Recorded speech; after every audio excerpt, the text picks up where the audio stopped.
Let's get nasty on a Monday. It's the Fast Lane on 101 ESPN with Andrew Marsh, Carey Davis, and Jamie Rivers. I'm Anthony Stalter. 201, your time check is brought to you by Clarkson Jewelers, an officially licensed Rolex jeweler.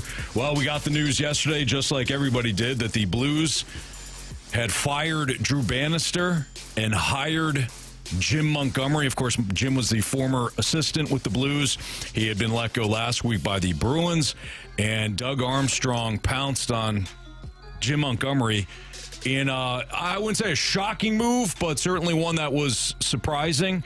And, I mean, for me, guys, it really is as simple as, did Drew Bannister get a fair shake? No. It wasn't even a full year. Am I upset with it, given Jim Montgomery's track record? No. I think both things can be true. Anthony? Jim Montgomery? Yeah. Yeah, he's a pretty good resume. I just wondered. Just checking. But I'll shut up now because everybody wants to hear Jamie's thoughts on this. So, Jamie, without further ado, your biggest takeaways from Drew Bannister being let go by the Blues and Doug Armstrong pouncing when Jim Montgomery became available, and he's your new head coach. Yeah, I mean, obviously it's a lot to digest. We got here to New York City following the game on Long Island, and everybody went to bed. And then woke up, and there was a new head coach here. Monty didn't arrive in the morning, but the announcement by the Blues had been made. And I just think I think it's pretty simple. I really do. Army kind of said it himself that it's almost 100% was the availability of such a good coach. And, when you're talking to the players today, the guys that have played for Monty before, like, there was a different energy about it. They're excited to play for Jim Montgomery. They're excited to get back to, having fun, going to the rink. And that's not to suggest that they weren't having a good time under Drew Bannister, but it's just different. Like, for our fans, our Blues fans out there that don't really know Jim Montgomery, he's an extremely energetic guy. Like, he's upbeat, he's positive, he likes to laugh and joke, and you don't get that, like, I'm the head coach vibe. It's like some head coaches just carry themselves where they're almost unapproachable. Well, Monty's different. He goes and sits with the players, talks, and like, he finds something that he thinks is a good quote or something online, and he'll send it to the group via text message, and he's just got a different way about him that these players are excited for. And Monty's excited too. Like, Jim Montgomery was drafted, I believe, same year, maybe the year before me, came to camp here in 1993, and then he was an assistant coach again here with the Blues. And then today, his first things he says when he gets to the press conference, he's wearing a hoodie, and his first comment was, once a Blue, always a Blue. Mm-hmm. And so, like, this guy is amped up for this job. His wife is from St. Louis, so the family, too, is very happy. It's a 5-year deal, man. It's no joke. It's no joke. Doug Armstrong saw what was available, knew he wanted it, and made sure that he locked Jim Montgomery up for 5 years. And really, it's exactly what you wanted if you're Jim Montgomery and you're Doug Armstrong, because now you're still going through this retool, but now you're going to have the head coach that battles through the retool with these young guys and then comes out the other side of it when you're competitive or you're supposed to be a contender. You'll have the same head coach. Right. So I like the deal all around. It just, it always sucks for other individuals such as Drew Bannister. He did a good job representing himself last year as the interim head coach, so much so that the Blues did give him a 2-year contract extension as head coach. And I don't think he did anything wrong in particular. I think there was some learning on the job. And then Jim Montgomery became available. And now he's your head coach. So I don't read into it any more than that. But it's a big shakeup for Army. And tell me, like, were you guys even surprised when you saw the news? Like, oh my gosh, Doug Armstrong, he made such a shrewd move. Like, I don't think anybody is surprised that it happened. It was a couple of things that I was just thinking about when you texted the group, because I was still asleep yesterday when the news broke. I just drove back from Champaign. I was tired. I didn't see any of the news, and you texted me saying, "Hey, did you see Montgomery is hired?" And I'm like, "Oh, what? No, I didn't see anything." I'm like, "Oh my gosh!" And so the first thing that popped in my mind, I want to give credit to BK, Alex, and Tanner, because they were the ones yesterday, last week, hey, this could happen. And everybody was like, nah, no way. So that was the first thing. The next thing that kind of piqued my interest was you gave Bannister a 2-year extension. You gave Montgomery 5. Mm-hmm. That's kind of interesting. Like you wonder. It just popped into my head. You trust, obviously, what Montgomery brings as opposed to what we thought you believed that Bannister brought. That popped into my head. And then the last thing that popped into my head is we have to be realistic. This is the second coach that this group of guys has gotten fired in less than 1 year. Like, let's be honest. So we can all be excited about Montgomery coming in, but this group this is the third coach that they've had in 2 seasons. That, to me, it speaks volumes. Now, can Montgomery come in here and flip this entire thing around? Because the one thing I do know, and I've said this time and time, and Jamie has said it as well, players get good coaches fired when you don't perform well. They've gotten 2 fired in less than a year. Montgomery's going to be here for 5. But who the hell knows with hockey? I guess we don't know. Yeah, right. But that's the expectation. He's got a 5-year contract. He's got a 5-year contract. Yeah. That was the one thing that popped into my head. You all have not played well enough, and 2 coaches in less than 1 year, in 1 calendar year, have been fired because of it. Mm-hmm. You better play better. Otherwise, people do lose their jobs. I was watching the game yesterday. Aaron Jones, he got interviewed after the game for the Packers, for the Vikings, and said, I fumbled, that people lose their jobs that way. Mm-hmm. People lose and the reporter was like, you're not going to lose your job. Yes, ma'am, he will. If you put the ball on the ground, you fumble, especially you get fired. Yeah. I hope doesn't matter who you are. At some point, they try to replace you. So for players, we understand that if you don't play well enough, you will be replaced. Mm-hmm. You've had 2 coaches be replaced at this point. And the next thing that's going to be replaced is the players if they don't perform well. If it still looks the same, you're not going to fire another coach. You're going to start firing players. Yeah. So if that doesn't light a fire under you to understand, you might not get fired, but you could get traded. But that's something that you need to be paying close attention to if you are a player. You're not firing another coach because of your poor play. Your butt will be fired next. Mm-hmm. So that's something to keep in mind. Yeah, I think for me, I wasn't. You kind of mentioned at the beginning of the show, like you weren't, like you were kind of shocked but not surprised. It was the news of you're firing your coach. Like I didn't think they'd that actually was surprising. do it. That was the thing. Like even after let's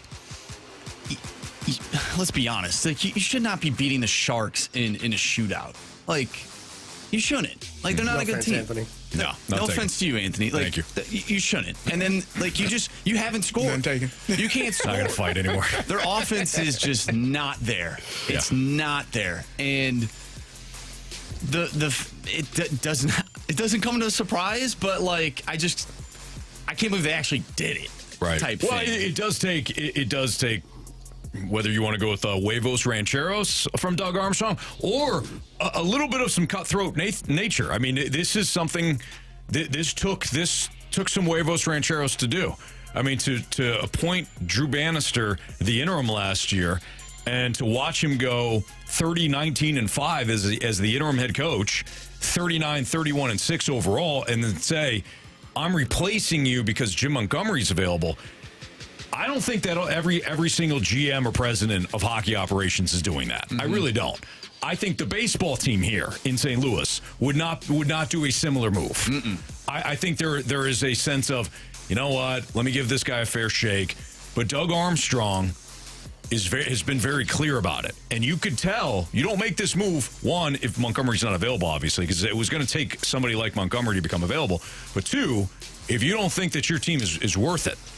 And Army has stated that he feels as though this is a playoff team. Now, I don't know where he's at now, but clearly he didn't feel as though that Drew Bannister was doing a good enough job, or else he wouldn't have replaced him. Now, there's a lot of things that had to happen. Robert Thomas had to get hurt. Philip Broberg had to get hurt. The Blues had to get off to kind of a questionable start. Special teams haven't been good. Like, there's some numbers you can back this up.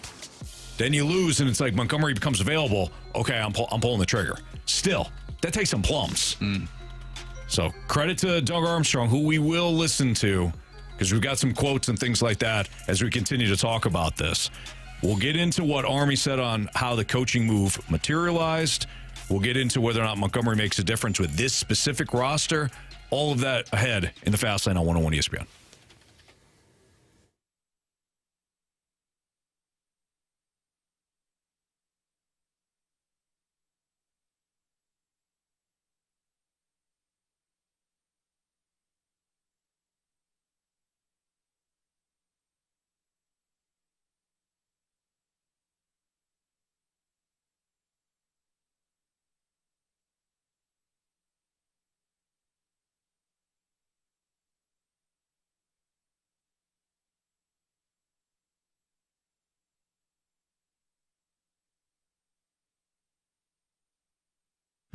If you're looking for great food and lots of fun, please visit my friends over at Twin Peaks in Maplewood. They've got a great staff over there that are knowledgeable about the menu, and they like to have fun. They like to have a good time. They've got all the TVs in the bar area, so any sporting event that you're looking to watch, maybe tonight's the night where you want to watch the Blues and you want to watch Monday Night Football, don't worry about it. You can do that at Twin Peaks. And let's not forget about some of the menu items. They've got the little bites, which are, little appetizer type things. They got burgers, flatbreads, tacos, soups and salads too, if you want something a little lighter, maybe for lunch or just a snack. And of course, they've got the 29-degree man-sized draft available. Always so good, so cold. They've got great bourbon selection as well as flavored vodkas, Pink Whitney, all of that stuff located at Twin Peaks. They are the best in the business for a reason, so please stop by Twin Peaks. Eats, drinks, scenic views.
When I woke up Wednesday morning, there was no inclination to make a coaching change. And then when Jim got let go in Boston, it certainly was someone I've respected, someone I admired, someone I felt had all the attributes to be a long-term coach for the Blues. And it started down that process.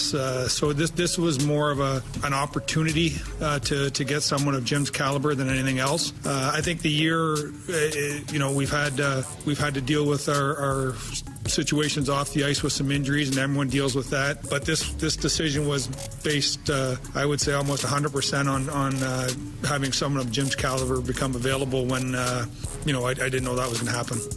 So I think that's the thing, and you heard Doug Armstrong over the weekend, yesterday, talk about replacing Drew Bannister with Jim Montgomery. And that is the thing, gentlemen, that is kind of the most simplified way to look at this. Jim Montgomery became available. So it became, and this isn't, if I'm Drew Bannister, I'm obviously, I don't want to speak for him, but if I were him, I'd be like, really? What the hell? So it'd be personal for me. But as we look from the outside, Jim Montgomery became available. So Doug Armstrong went and got him. Like, if we're just going to boil that down, if we're just going to simplify it, to hear Army speak like that, again, if you're just going to look at it just black and white, okay. I get it. Montgomery became available, and you struck while the iron was hot. Correct. So will Jim Montgomery make a difference with this specific roster? Here's Army on whether he saw a postseason-bound group of Blues players before pulling the trigger to land Jim Montgomery. Well, obviously, our record would indicate no, we're not headed to the playoffs. I think our season to date has fluctuated. We're obviously having a hard time on both ends of the special teams, and then our scoring goals, and that's obviously not a good recipe to have success. I think having Letty and Broberg out at the same time is something that you have to deal with, and we've seen growth from certain players, and but I think getting those two guys back will help stabilize things, and losing Robert like we did took away from the offense, and it hasn't come back since he's been back. So we have our work to do. We have a lot of things that Jim has to get organized to his satisfaction, and we're ready to move ahead. So, Jamie, what are your thoughts on Jim Montgomery stepping in? He's still going to have the same challenges that Drew Bannister did.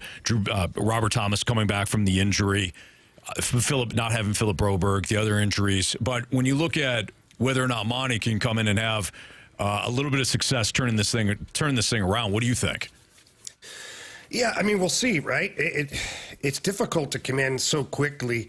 Like, Monty got here late yesterday afternoon. And he'll have his first game 24 hours later as the head coach. And there's not a lot you can change from a system standpoint, but he already was working on some defensive zone coverage things this morning at morning skate, which, it's kind of an odd time to do it. But when you're hired in the middle of a season or while a season's going on, you got to try and maximize every time your team touches the ice. And Monty's trying to do that right now. It is the same group. He will get Broberg back soon. Broberg, by the way, on the ice this morning, took full practice, stayed after, did a little extra work. He looks good. Looks like he could be coming back sooner than later. So that'll help this team as well. But I just think that there's a certain mindset and certain systems that Monty's going to bring to the table that's going to help this team. And the one thing that he's already preaching to these guys is details. Like, he's yelling that on this, like, details. Details matter. And so he's going to hold these guys accountable. And I just think that it's the perfect time for this hire. And again, it's nothing against Drew Bannister, but, Drew Bannister's resume doesn't look like Jim Montgomery's resume. And I'm not talking about a resume from like 5-10 years ago. Monty had 2 massively successful seasons with the Boston Bruins, and then this year, a little bit of a bleep on the radar. Was Boston a little premature in what they did? Yeah, probably, but doesn't matter now. So I just think that Jim Montgomery is going to have this team playing at a different level than what we've seen so far this year. What that level is, I don't know, but it will be better. What are the things that I mean, we've been talking about this, I don't know, since the season began because they have struggled. Like, what are the things that you talk about the details? What details are we referring to in terms of, like, what will help them win games? Because I think that's the bottom line for most Blues fans. How do they win? Carey, can I tempt your tummy with less turnovers? Oh, well, I like that. Yeah. So we're going to start at, like, the details matter. The details are you don't have a play to make. You don't make a high-risk one. You don't give the other team the puck. That's just some of the details. How about getting to the net front? The only guy that gets there consistently and he gets rewarded for it is Jake Neighbors. He goes there all the time, and he gets rewarded for it. In fact, he was laughing about it this morning. He's like, man, if I knew this game could be that easy, I would have done this a long time ago. Yeah, but no, I think just a lot of things, stopping in front of the net instead of flying by, waiting for another rebound, making sure pucks get out on a breakout, making sure that, you retrieve pucks on power plays, things like that. Yeah. So then another question that I have, because we did get this from the 636. Well, what happened in Boston? Why was Montgomery fired? If we know that he's had such a great career, what happened this season that Boston said, you know what, I'm done. We need to go in a different direction? Good question. Yeah, it is a great question, and it's a real simple answer. Cam Neely's a little bit of a loose cannon. Their president of hockey operations, like I've said this before, you can't expect to win every single game. Now, hear me out. You go into every game wanting to win every single game, but a realistic person knows that you can't win every single game. And Cam Neely expected the Bruins to win every single game. And then Cam Neely, over the 2 years that Monty was coaching and into this year, Cam Neely's roster for Monty got worse each year. He went from having, Bergeron, Pasternak, Marchand, all those guys that were out there and David Krejci and whatnot. And now every year somebody's gone missing, or he's given money to somebody who he shouldn't, or he's traded somebody that maybe he should have kept. And so I think Monty's roster was a little less talented than what it was in the years before. But even that, it was so early for the Bruins to pull the trigger on firing Monty. Like, I know that Army just did it with Drew Bannister, but that's because Jim Montgomery was available. Who knows if Monty's able to turn that season around in Boston. Yeah, talking to some of the Bruins players and staff, they couldn't believe that Monty was fired, and then the players are upset because they thought he was a hell of a coach, and now they got to wear it because they got a coach fired that they really liked. Yeah, that certainly makes sense, and I think that is more palatable if you're a Blues fan to hear that. I don't think there's a Blues fan that's not at the very least intrigued by Jim Montgomery stepping in. That doesn't mean that all of them are like, hey, this is gonna fix the issues that they have right now, and we're all set now. We're gonna just start piling up the wins. But I think if anything, Blues fans are very intrigued by this, and everybody seems to really like Jim Montgomery. I do think, though, what you just stated about Cam Neely being a bit of a, he's a bit reactionary. Things are a little crazy in Boston now. That is a little more palatable for a Blues fan to hear that and be like, okay, well, maybe it wasn't just all Jim Montgomery there. I do know this. There's a couple of aspects that when he was here that you loved, specifically the power play. So I'm very intrigued starting tonight. And I'm not saying like everything's going to be perfect because you're facing a Rangers team. You're a massive underdog. You're not expected to win.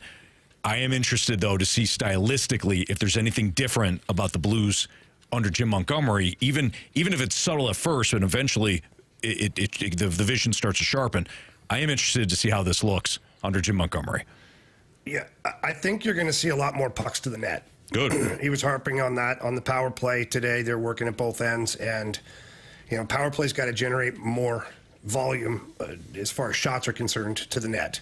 And Monty's expecting that the power play gets opportunities to shoot. He's expecting that the power play can create some momentum from a positive standpoint for the team. Certainly scoring goals would be awesome. But, yeah. You want to at least not come out of a power play feeling like crap, and then the other team has all the momentum. And you're right, Anthony. The last time Jim Montgomery was here, both the power play and the penalty kill were top 10 in the NHL. And in fact, the power play was top 3. I think the penalty kill was in top 5, or maybe 6, but still, it was really good. And I think he's going to work on that. It's going to take a while. Like, Blues fans just have to kind of be patient. I know that's going to really irk some people to hear those two words, especially with the Cardinals. But and when I say be patient, like, Carey's got his be patient shirt on. Literally, he's got there you go. Yeah. There you go. Well, Be good, patient. but it's going to take a week to 10 days before, like, anything substantial is changed, because Monty's coming into this. He's played against this team, but he hasn't been around this team all season long. Yeah. So it's going to take him a little bit to get the pulse of the group and find out, what is going to make certain players better, what's going to help systematically. You'll get a new coach, a little bump maybe tonight and then the next game here in Jersey. But then after that, like, things are going to regulate themselves out to where Monty and his staff are going to have to go to work and make the necessary changes. That's Jamie Rivers, Carey Davis. I'm Anthony Stalter. It's a Fast Line on 101 ESPN. So what else stylistically could we see out of Montgomery and the Blues tonight? We'll get into that next on 101 ESPN.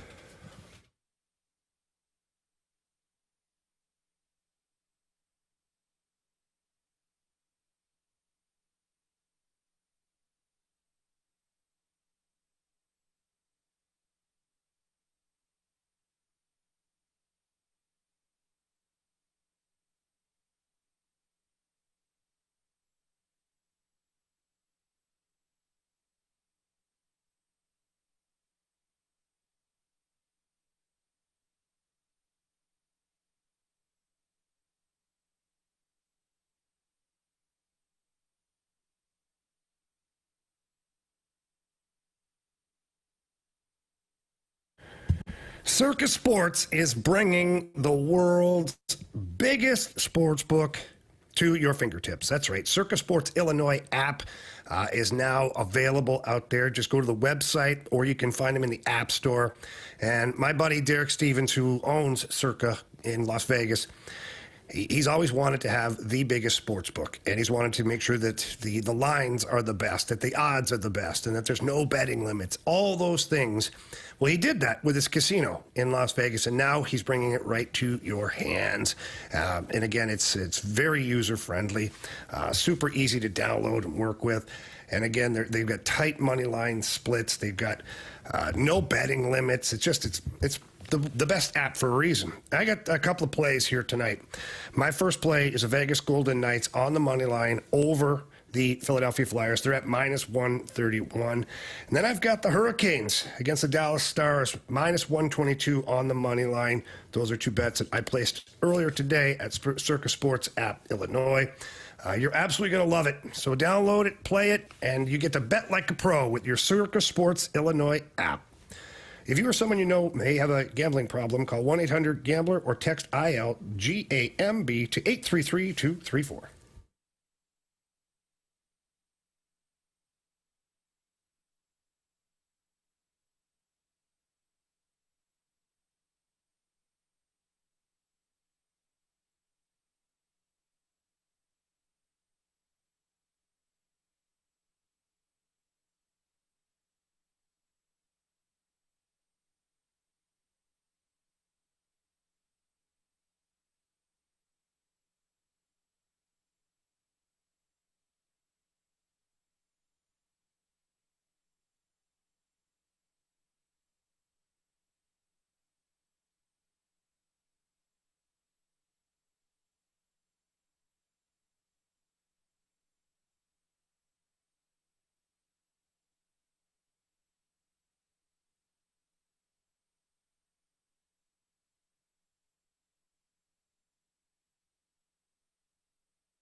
101 ESPN Sports Center. I'm Andrew Marsh. It's time for a Sports Center update driven by Johnny Londoff Chevrolet and Johnny Londoff Autoplex. Over the weekend, Drew Bannister was relieved of his coaching duties, and Jim Montgomery was named the 28th head coach in Blues franchise history. He signs a 5-year contract just 5 days after being fired by the Bruins. Doug Armstrong said this was more an opportunity to get someone of Jim's caliber more than anything else. The Blues take on the New York Rangers tonight. Pregame starts at 5 o'clock with the puck drop at 6. We'll talk with our Blues insider Jeremy Rutherford at 3:15 to discuss the hiring of Jim Montgomery. But coming up next, we're going to get into what we can expect to see stylistically from Jim Montgomery behind the bench. We'll dive into that next right here in the Fast Lane. I'm Andrew Marsh, and the Sports Center update is driven by Johnny Londoff Chevrolet and Johnny Londoff Autoplex. See them at londoff.com. Chevy, together we drive. Are you kidding me?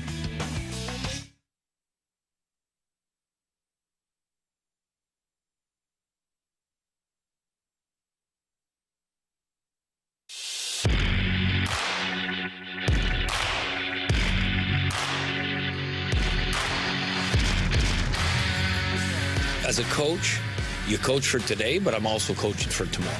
So there's going to be a balance of, okay, what do we need to do to be competitive right now without losing sight of the development of the team? And the team is always going to be first. The Blue Note's always going to be first, and that's our team identity, and not letting a standard that we set slip from our structure point. And then it's also, there's some players that need to play, and that's, learning how to win in this league is part of that development. So that was Jim Montgomery talking about, obviously, the putting together not only the team now and getting this certain team to play together, but he also wants to be the guy there, to be there when the Blues put this thing all together. When it comes to stylistically, I know we got into this a little bit in the previous segment, Jamie. Stylistically, how does this team differ under Jim Montgomery? Even if we don't see it tonight or the next week, but stylistically, what can Blues fans expect out of the team under Jim Montgomery that they didn't see with Drew Bannister? Well, one, you'll see an uptick in the special teams.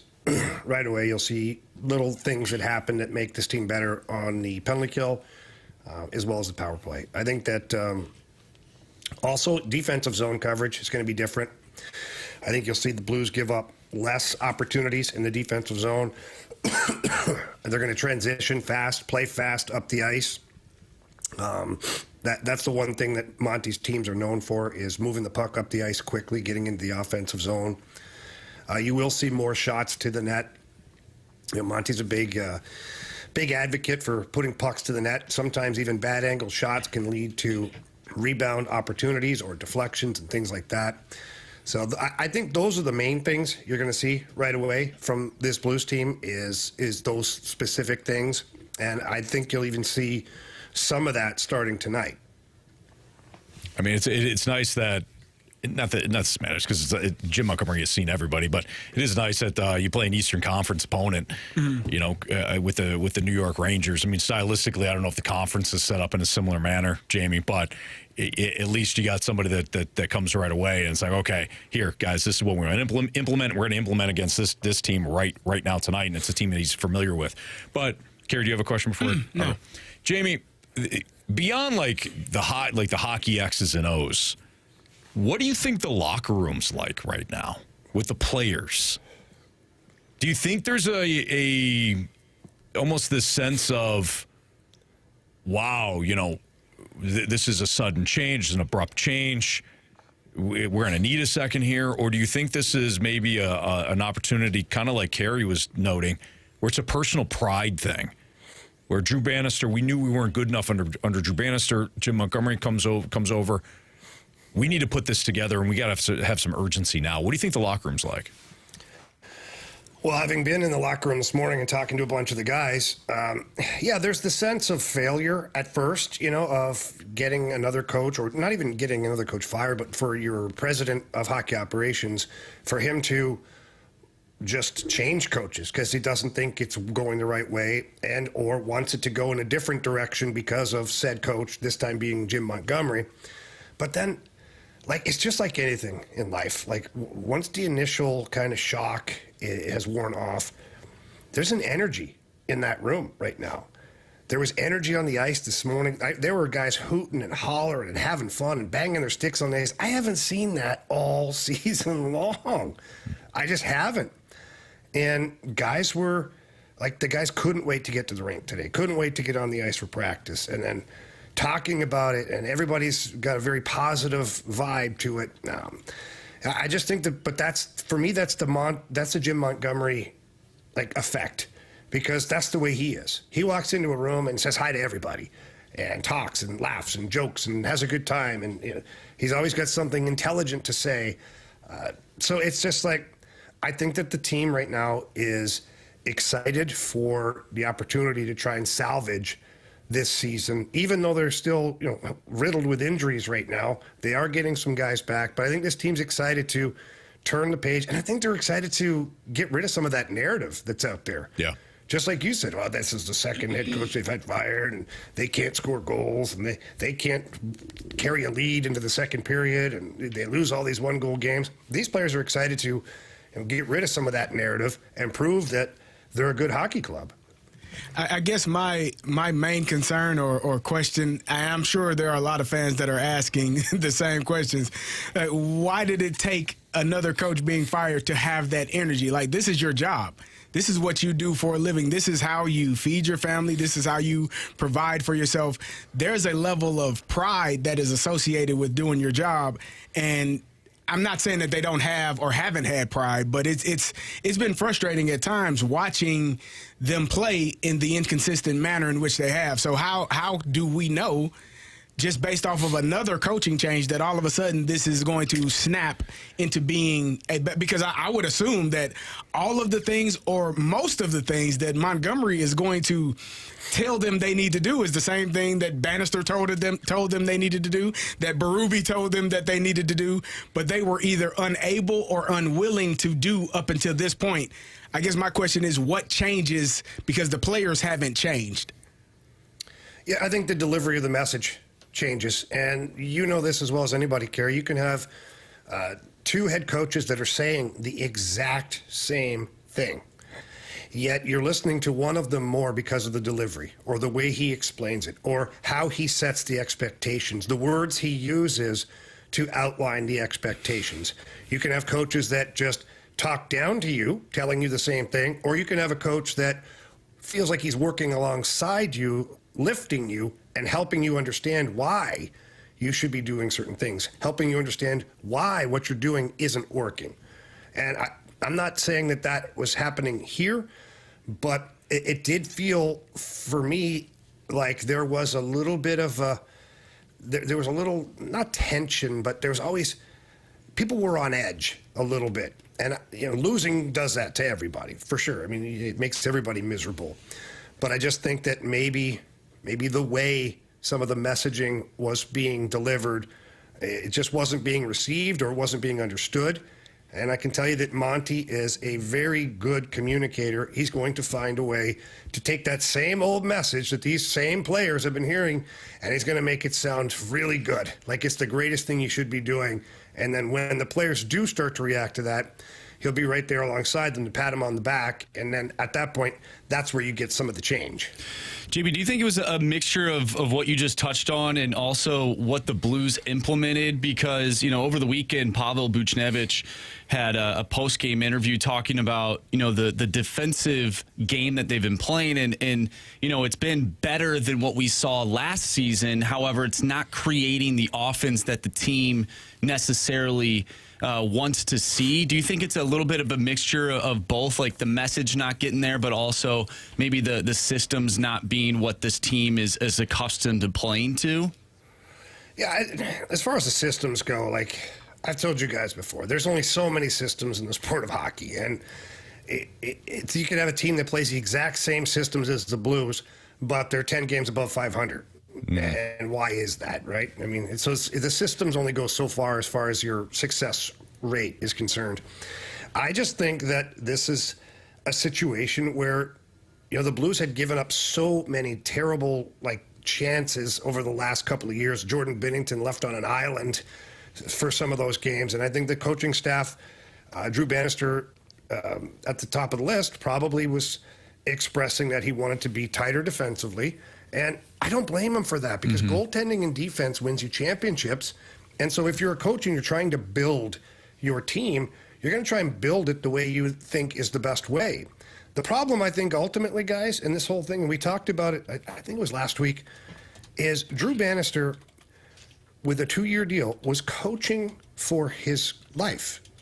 He was coaching for his coaching life, because if he loses and keeps losing, then he could be fired, which he was anyways. But as far as the loosey-goosey, let's get creative, let's let the young guys play and all that, he only had a 2-year deal. And I think that's, that in some capacity didn't help Drew Bannister as far as what he was able to realistically expect from his players, what he was able to be patient with, what things that he couldn't be patient with. And I think that's why, in this situation here, I think that's why Army went with a 5-year deal for Jim Montgomery, because he not only does he want the team to know that this is the guy for now and the future, but he also wants Jim Montgomery to know that too. And so when there's certain things that need to be said or done from a coaching standpoint, the coach feels no restrictions at all. Yeah, agreed. All right, that's Jamie Rivers, Carey Davis, Anthony Stalter's Fastlane on 101 ESPN tonight. The Blues take on the Rangers. Pregame right here on 101 ESPN starting at 5 o'clock. Let's get into Jamie's keys to victory, and we'll light the lamp. Hey, CD, you're on the board. Hey, yeah. I'm the only one that still worry goose about it. egg here. Anthony is coming. I don't think so. We'll play the game next on 101 ESPN.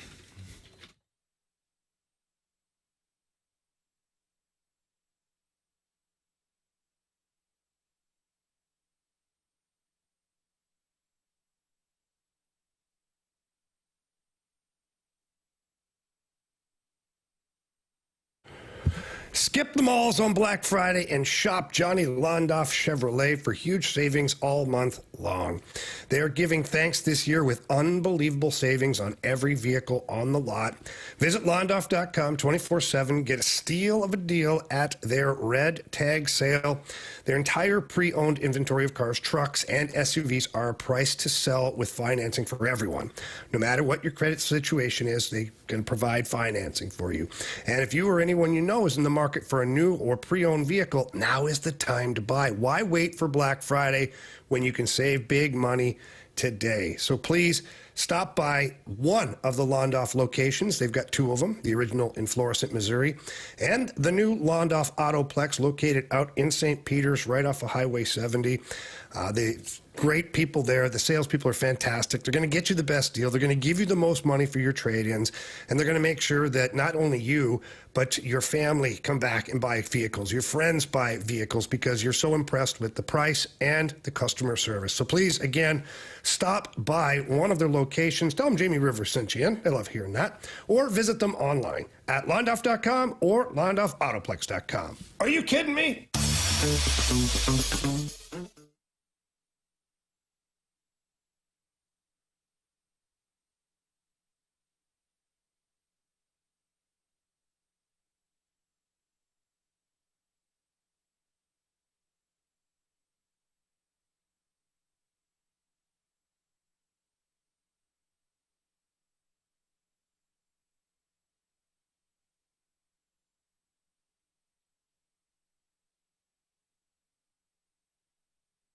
Do you currently have a vision for a kitchen or bathroom upgrade or that outdoor living space? If so, call my friends over at E&B Granite for a no-obligation consultation. E&B Granite has proudly provided the St. Louis area with exceptional customer service and products for over 20 years and want their listeners to experience their fast turnaround time with 100% customer satisfaction guaranteed. So 2 things you can do. You can go down there in person and see them. Their showroom's located at 6135 Manchester Avenue. Or you can give them a call at 314-645-9300 and schedule yourself an appointment with one of their in-house design staff who do a fantastic job. You can also go down there and check out the countertops in person. They have them on on site in the showroom. They've got granite, soapstone, quartz, marble, all sorts of amazing countertops to choose from. So please, again, call them at 314-645-9300, or you can visit them at enbgranite.com.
It's Fastlane on 101 ESPN tonight.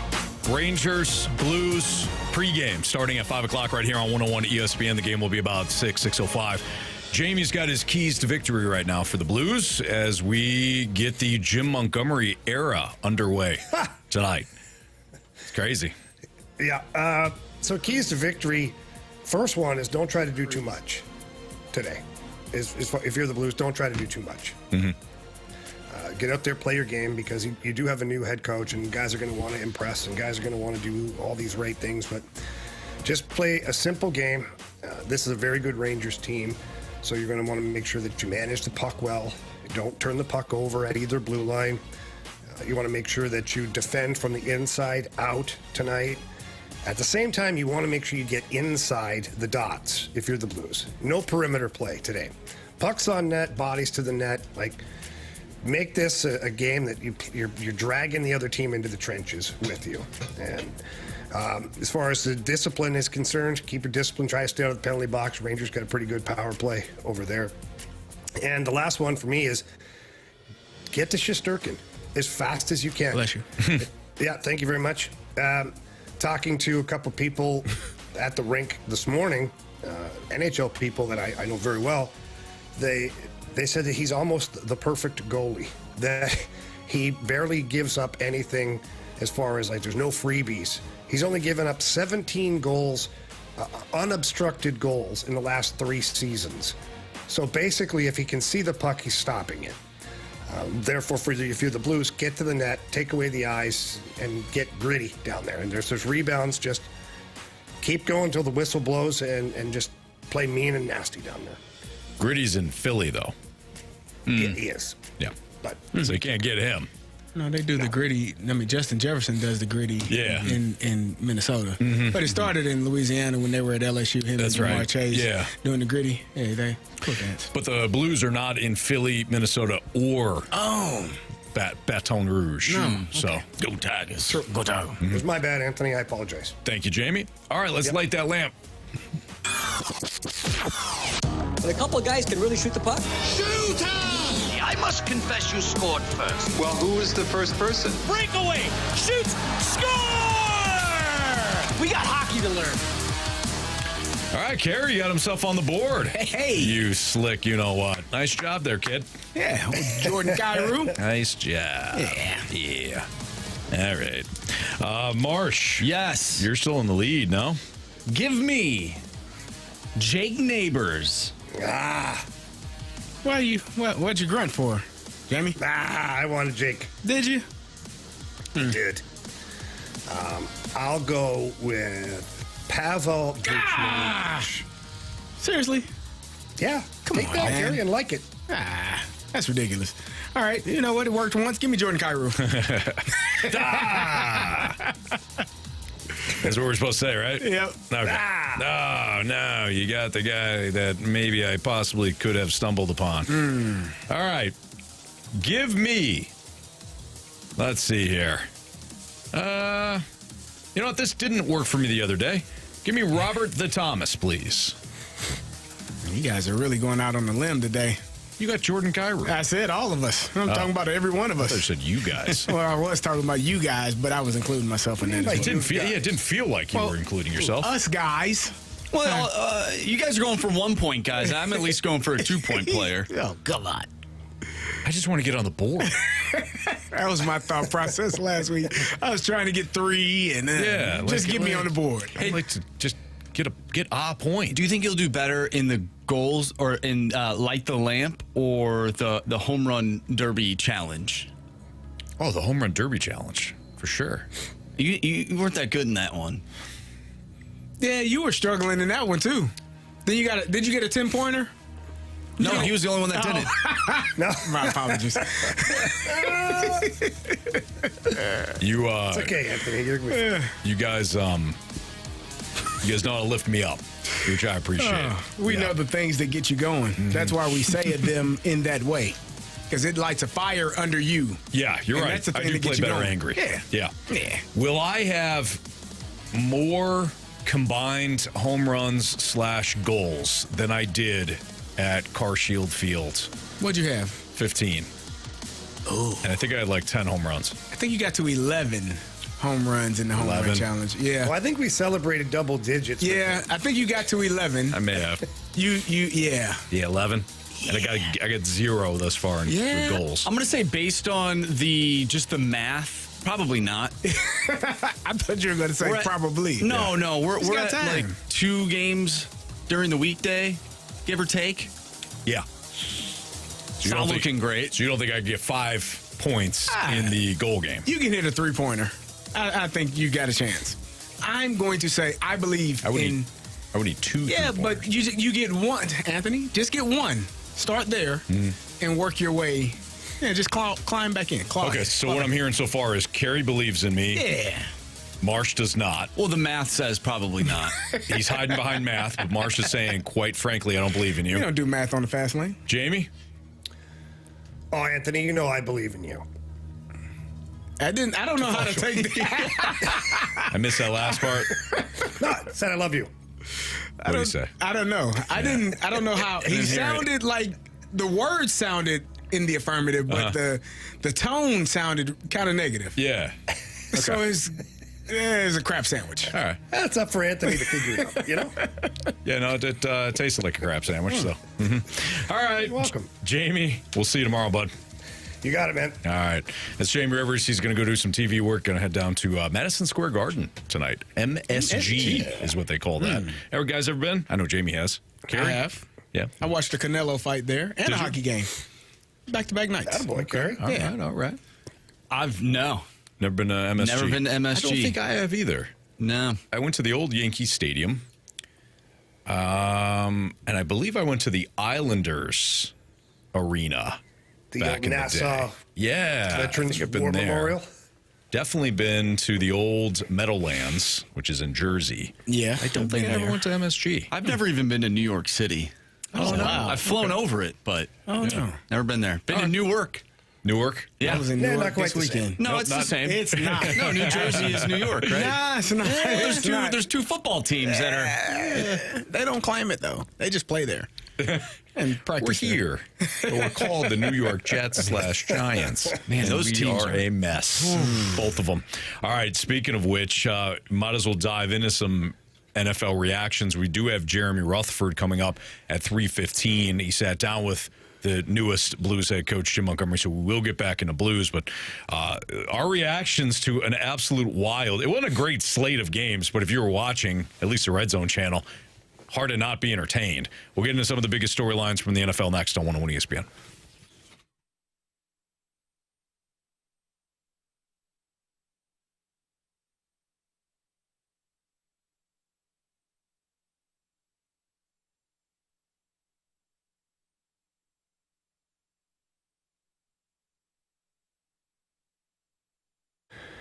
Elevate your performance with Pure Performance, who are your one-stop shop for all aftermarket modifications. They are known for their top quality work and outstanding customer service. The winter's cold. Yeah, that's great. Great for hockey, but it can wreak havoc on the roads. Let the team at Pure Performance look over your suspension to make sure it's ready for snow season. And along with snow comes tires. Make sure your tires are good before the snow comes. And it doesn't matter what kind of vehicle that you have, whether it's an SUV, a pickup truck, a sports car, whatever it may be, Pure Performance carries all tires for every vehicle, not just oversized tires for your off-road vehicle. So get by there. They're going to take care of you before the winter gets here and you find yourself with bad tires and sliding all over the place. So please go visit them at their 25,000 square foot facility in St. Peter's. When you do walk in, ask for Shelby or Caleb. Tell them Jamie Rivers sent you in. And you're going to love everything that they've got going on over there. But if you can't get there in person, visit them at pureperformance.com. That's pure, P-U-R, performance.com.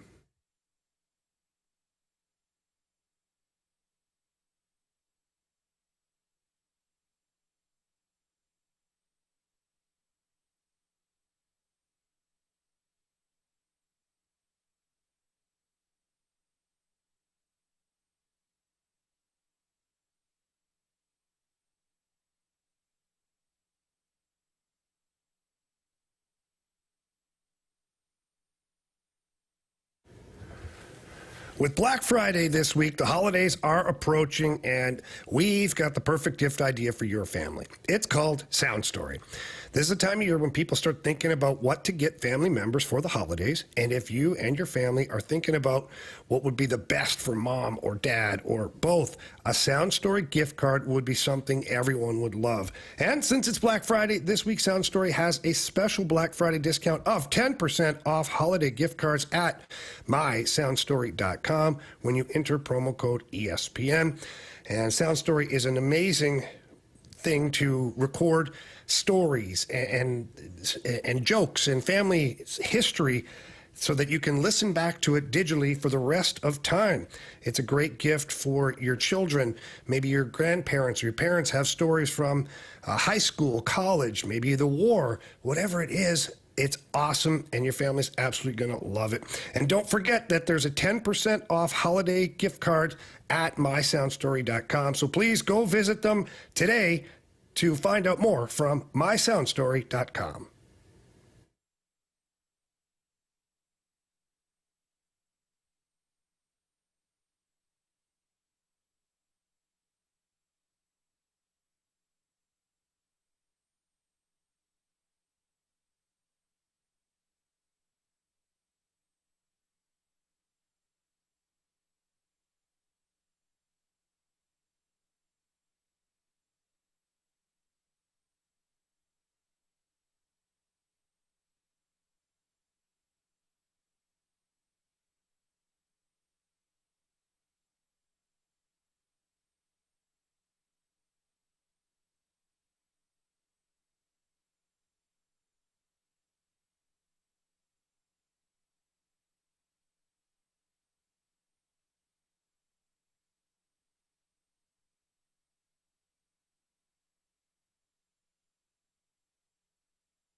Your time check is brought to you by Clarkson Jewelers, an officially licensed Rolex jeweler. We spent the entire first hour talking about the Drew Bannister firing and subsequent Jim Montgomery hiring. And we will get back into that with our guy, Jeremy Rutherford, who covers the Blues for The Athletic, coming up in about 15 minutes. And he did sit down with Jim Montgomery, so we'll kind of pick JR's brain and hear what he had to, not only what he thought, but also what he's reporting about the Blues changing head coaches. But, Carey, let's get into some NFL action. Starting off with Thursday nights.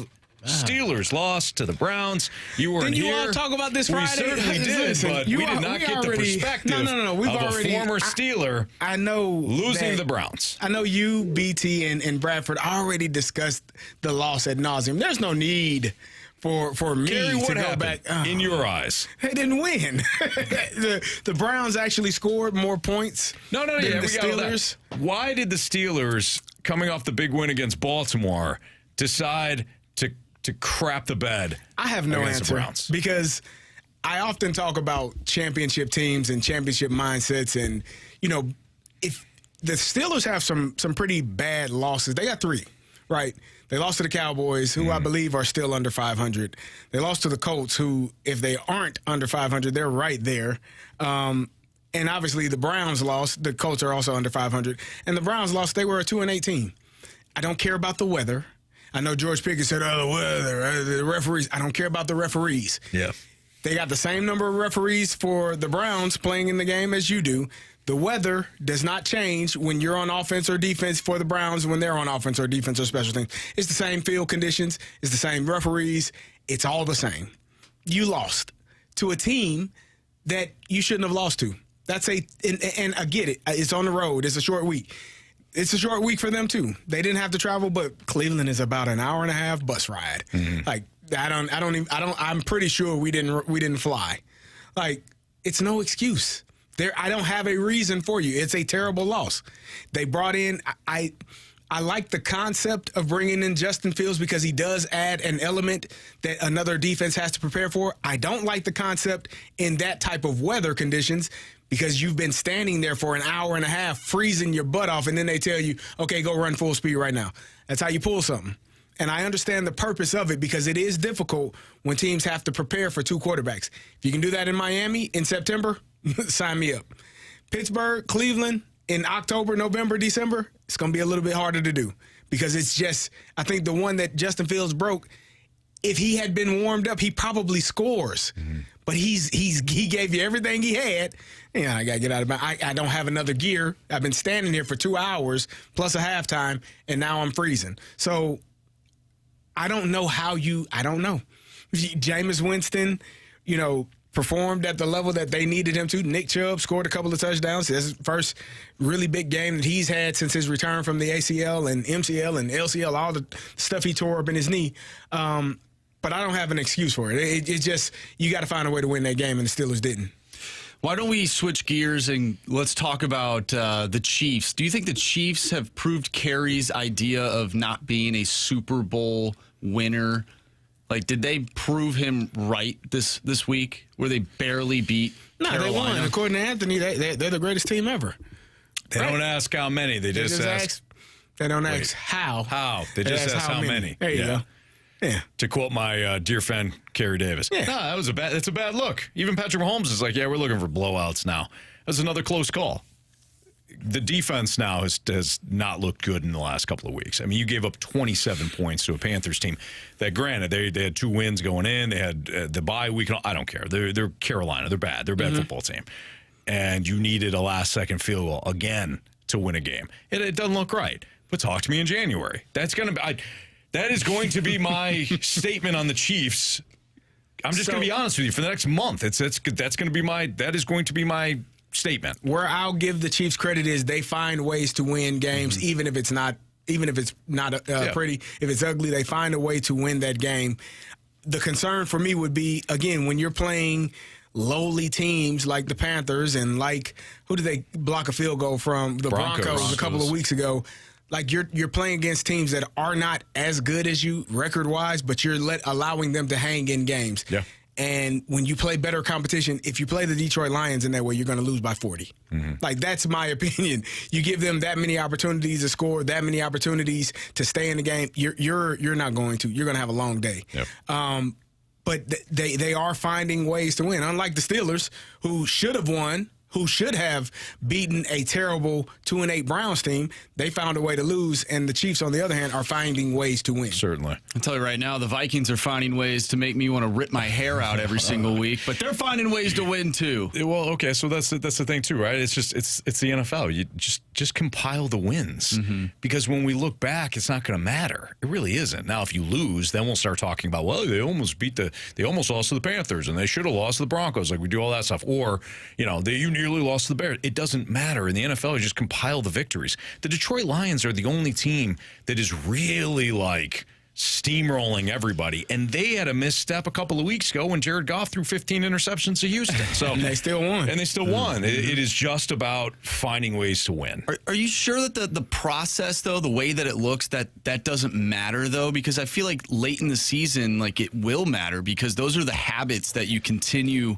to play with. Like, Carey, you could speak to this. Like, if your team was finding ways to win, but it didn't look right, and you're taking those habits into the playoffs, like, that's not a good recipe. It can be problematic because obviously you would rather correct things in a win than a loss, but when you're winning and it's not, and you know as a coach you're missing on some things, you're just like you're waiting for the other shoe to drop. Like, and then when you do lose in the playoffs, you look back and say, man, we got away with it all year. Knew that this was not sustainable when you play better teams. Like, that's the mindset. You want to be able to – you'll never play a perfect game, right? You'll never have a game where you're like, we did everything right. There are always things that you can coach up and get better at. But when you know you're winning games and you know, we probably got away with a few of those, that does scare you as a coach. I thought the Minnesota game, I thought – that final drive by Sam Darnold was a professional quarterback drive, in my opinion. In overtime? Yes. That, to me, was the best version of Sam Darnold that anyone could ask for. He was on time, on target, finding his receivers, finding Hawkinson on a over route, finding and he didn't force the ball to Justin Jefferson. I think Justin Jefferson only had 2 catches that game. Jordan Addison went off. Hawkinson went off. Like, they found ways to get other people involved. And that last drive, for me, opened my – I'm like, okay, if he can play this way – and not turn the football over, the Vikings do have an opportunity to make a run in the playoffs. It just depends on the matchups. Sorry, I think that when you ask like that question, can you if it doesn't look right, will it be an issue? I think that fits so well for not the Chiefs but the Texans. Oh my gosh! Like, you can look at them and you're like, man, this doesn't look right. Doesn't look right. They're kind of winning games. Doesn't look right. Yeah, like, they've won. Let's see here. They started off 1, 2, 3, 4, 5. They started off 5-1. But what were we saying? It just doesn't. Didn't believe in them. Yeah, didn't believe in them. Then they lose to the Packers, but it was narrow. You're like, okay. They beat the Colts. But since that 23-20 win over the Colts, they're 1-3. They lost to the Jets on Thursday night. They lost to the Lions despite forcing all those turnovers. They did drub a bad Cowboys team last Monday, but then you lose to the Titans. That's not good. You lose to Will Levis and the Titans, and he even threw you one. He even gave you 6, like only Will Levis can do. You see him running, by the way, head down. He's charging. Yeah. The Texans, I think, are that team where you're like, it doesn't look right. So I do think there's merit in what you're saying. I do want to, since I trolled you with the Steelers. And I can only get away with it because my Falcons didn't lose yesterday the bye. They didn't have a game. Yeah, they didn't have a game. But we can talk about them losing to the Chargers next weekend. Saquon. Thank you. Philly. Thank you. I was thinking the same thing. They won last night, and I'm thinking, I thought, man, Carey Davis is going to have something to say about this. Jalen Hurts' expression after Saquon had that second 70-yard run said it all without any words. When the camera caught Jalen Hurts with kind of like an unbelievable like smirk smile, that is how I felt. Yeah, he's like, I can't explain it. I can't explain it. This just makes me happy. I told you all this. You all were Nick Sirianni's going to lose it. He will run the damn no. No, Carey. He absolutely no. Both can be true. No. He will. If you play the game in the manner in which they had been playing, this game is not very hard. Give the ball to the best players. and I forget who I was listening to. It might have been Tom Brady talking about it over the weekend. You think players, not plays. Like, you don't call up a specific play. You call up a specific play for a specific player. I'm going to get the ball in my best player's hands. Saquon Barkley is the best player. Give him the damn ball. 225 yards? Yes, please. 255. Yeah, 255. Yes, please. Yeah. Like, what are we talking about? Yes. Give him the damn ball. It's easy. It does not have to be very hard. You give him the ball, and you get the hell out of the way. You, as a coach, don't do too much. Saquon. What play? I don't give a damn. Saquon. AJ. Yep. That's all you have to do, and that's what the recipe for this team to be successful is. It's not throwing the ball 40 times with Jalen Hurts, trying to target A.J. Brown. And you know who hasn't complained one bit this year? You ain't heard one complaint out of A.J. Brown. A.J. Brown 2 years ago was complaining all of the time because he wanted the ball. You know what A.J. Brown understands? It's a dude in the backfield that, damn, let me get down here and block. But that helps him too, because if they run play action, then he's boom wide open. And he got him. And so now, and also, there's less people in the secondary because I got to bring a safety down into the box. So now I'm getting one-on-one coverage. When Devontae Smith comes back, because he didn't play, when he comes back, you got to pick your poison on which one of those guys, and you got Dallas Goedert over the middle. Right. Like, they are a team. And defensively, they're figuring things out. They got two rookie cornerbacks that are playing extremely well. I love that Cooper DeJean from Iowa. They got guys. I liked him at Iowa. And if you're listening, what they were talking last night about, he was banged up and he didn't really have much of an offseason. They're like, but we got to get this kid on the field. He makes a play every time I watch Philly. He is what I would describe as just a football player. He sees the game differently. He's got the athleticism, yes, but he's always in a position to make a play. Philly has really come together under Vic Fangio. Didn't look good early on, but that is a team. You want to see your team get better each and every week. Philly has gotten better each and every week. Real quick. And they're going to lose the Lions in the NFC title game, but it's going to be a fun game. 49ers, are they done? Yes. Yes. Yeah. Yeah. I almost feel bad. Like, that was rough, man. Brandon Allen was terrible. The Packers took it to him. It was kind of one of those things where, like, you expected two things yesterday. You expected the 49ers to look like crap, and you expected Tommy DeVito and the Giants to look like crap. And they both did. Like, that was embarrassing what happened. All right. Not that the Giants fans at this point are past being embarrassed, but the Giants are just pathetic. We got to get back into the Jim Montgomery news with our guy, Jeremy Rutherford, who will join us next. He covers the Blues for The Athletic, and we'll chat with him on what he has heard with the Drew Bannister firing and the Jim Montgomery hiring next on 101 ESPN.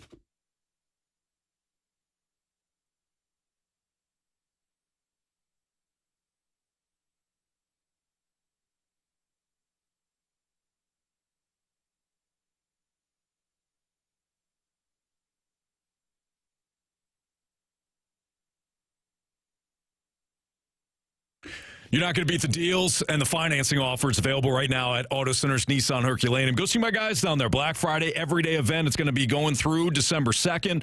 But look, we're already to November 25th, and you got Thanksgiving coming up and all that stuff. Hey, why don't you go down there this weekend, or why don't you go down there before Thanksgiving? We're talking about low financing rates available from Auto Centers Nissan, like 0% APR on Pathfinder and Rogues, 0.9% APR on Frontier, plus no payments for 3 months available on select new Nissans. Over 700 vehicles, both used and pre-owned. I'm sorry, both new and pre-owned, I should say. The used and pre-owned are the same. The largest and best used selection in St. Louis. You're bound to find the perfect vehicle that's going to match your lifestyle and your budget. New Nissans and select used vehicles, they come with Auto Centers Nissan's complimentary lifetime warranty, plus select new Nissans come with their complimentary maintenance plan, plus that 30-day return promise within 30 days. If you're not 100% satisfied with the vehicle and the sales experience, bring it back within those 30 days, and they'll refund you and get you something else. But when it comes to Auto Centers Nissan, again, you're not going to beat the selection. You're not going to beat the deals. You're not going to beat the financing. They got financing rates for everybody there. They'll wash through the door whether you got good credit or bad credit. It's all available for you at Auto Centers Nissan out in Herculaneum. Tell them Stalter sent you. It's Auto Centers Nissan.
for the Rutherford Report on 101 ESPN. Anything you folks want to know about the fascinating world of pro hockey, here we go.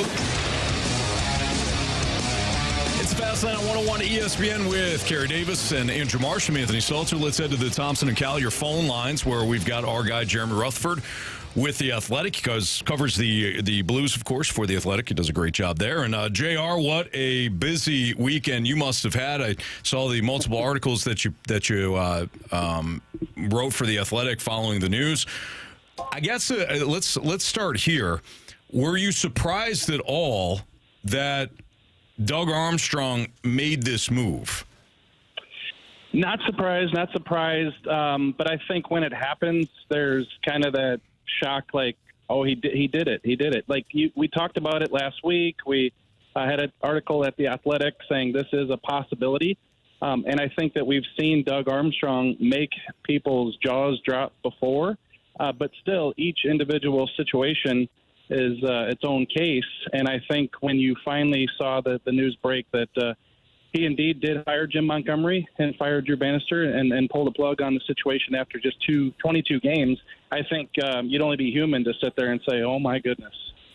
JR, what's the mindset of the team going into tonight's game? I mean, obviously, having that transition, that change over the weekend, what do you think the mindset is for those guys? Well, Carey, I think it's multifaceted. Like, I'm here in New York now, and I was at Madison Square Garden this morning for the morning skate. And like you'd expect with any coach, especially with a popular coach like Jim Montgomery, there's going to be a lot of noise. There's going to be guys banging their sticks on the ice. And, that was the case this morning. I talked to a number of the players about the offense, and I'm going to have a story maybe tomorrow on the offense and what Jim Montgomery can do. I mean, we're looking at, 13 games out of 22 where they've had 2 goals or less. The power play, we all know that story. They've got to get this offense going if this team is going to compete and even have a chance to make the playoffs. And, none of the players came out and criticized the offense and what was being instructed today under Drew Bannister. But some players did say, guys, that they want the creativity to come back. They want the players to be able to do what has made them successful in their careers offensively. And everybody from Robert Thomas to Braden Shen believes that there are more players on this team who can contribute offensively than they have in the past, and they feel like they're going to be able to do that under Jim Montgomery. JR, when we got an interesting text earlier in the show, and I'm just interested in your opinion on this. Now, the Blues have fired multiple coaches now in a very short period of time. Do you think it's situational because Jim Montgomery was available and we just saw Doug Armstrong, jump on it, or would that concern you because it almost looks like there's kind of a chaotic environment with this front office? Yeah, it's a really good question, and the way I look at it is this. I think if you look big picture and you say 3 coaches in 12 months, you have to say, hey, what's going on there? Mm-hmm. And I think that was the reaction around the league, right? The reaction was, it's a carousel in St. Louis.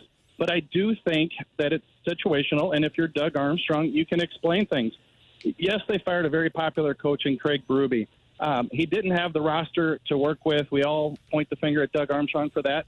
But at some point, there had to be a change with Craig Berube. Coaches don't last that long. He was here 5 years, and you make a change. Last year, if Jim Montgomery were available, they would have hired him. He wasn't. They hired Bannister, and then now Montgomery becomes available, and they make the change for the guy they believe can help them win now and help them win in the future. So I can see it from the team's perspective in terms of time to move on from Berube, and now they got the guys they want.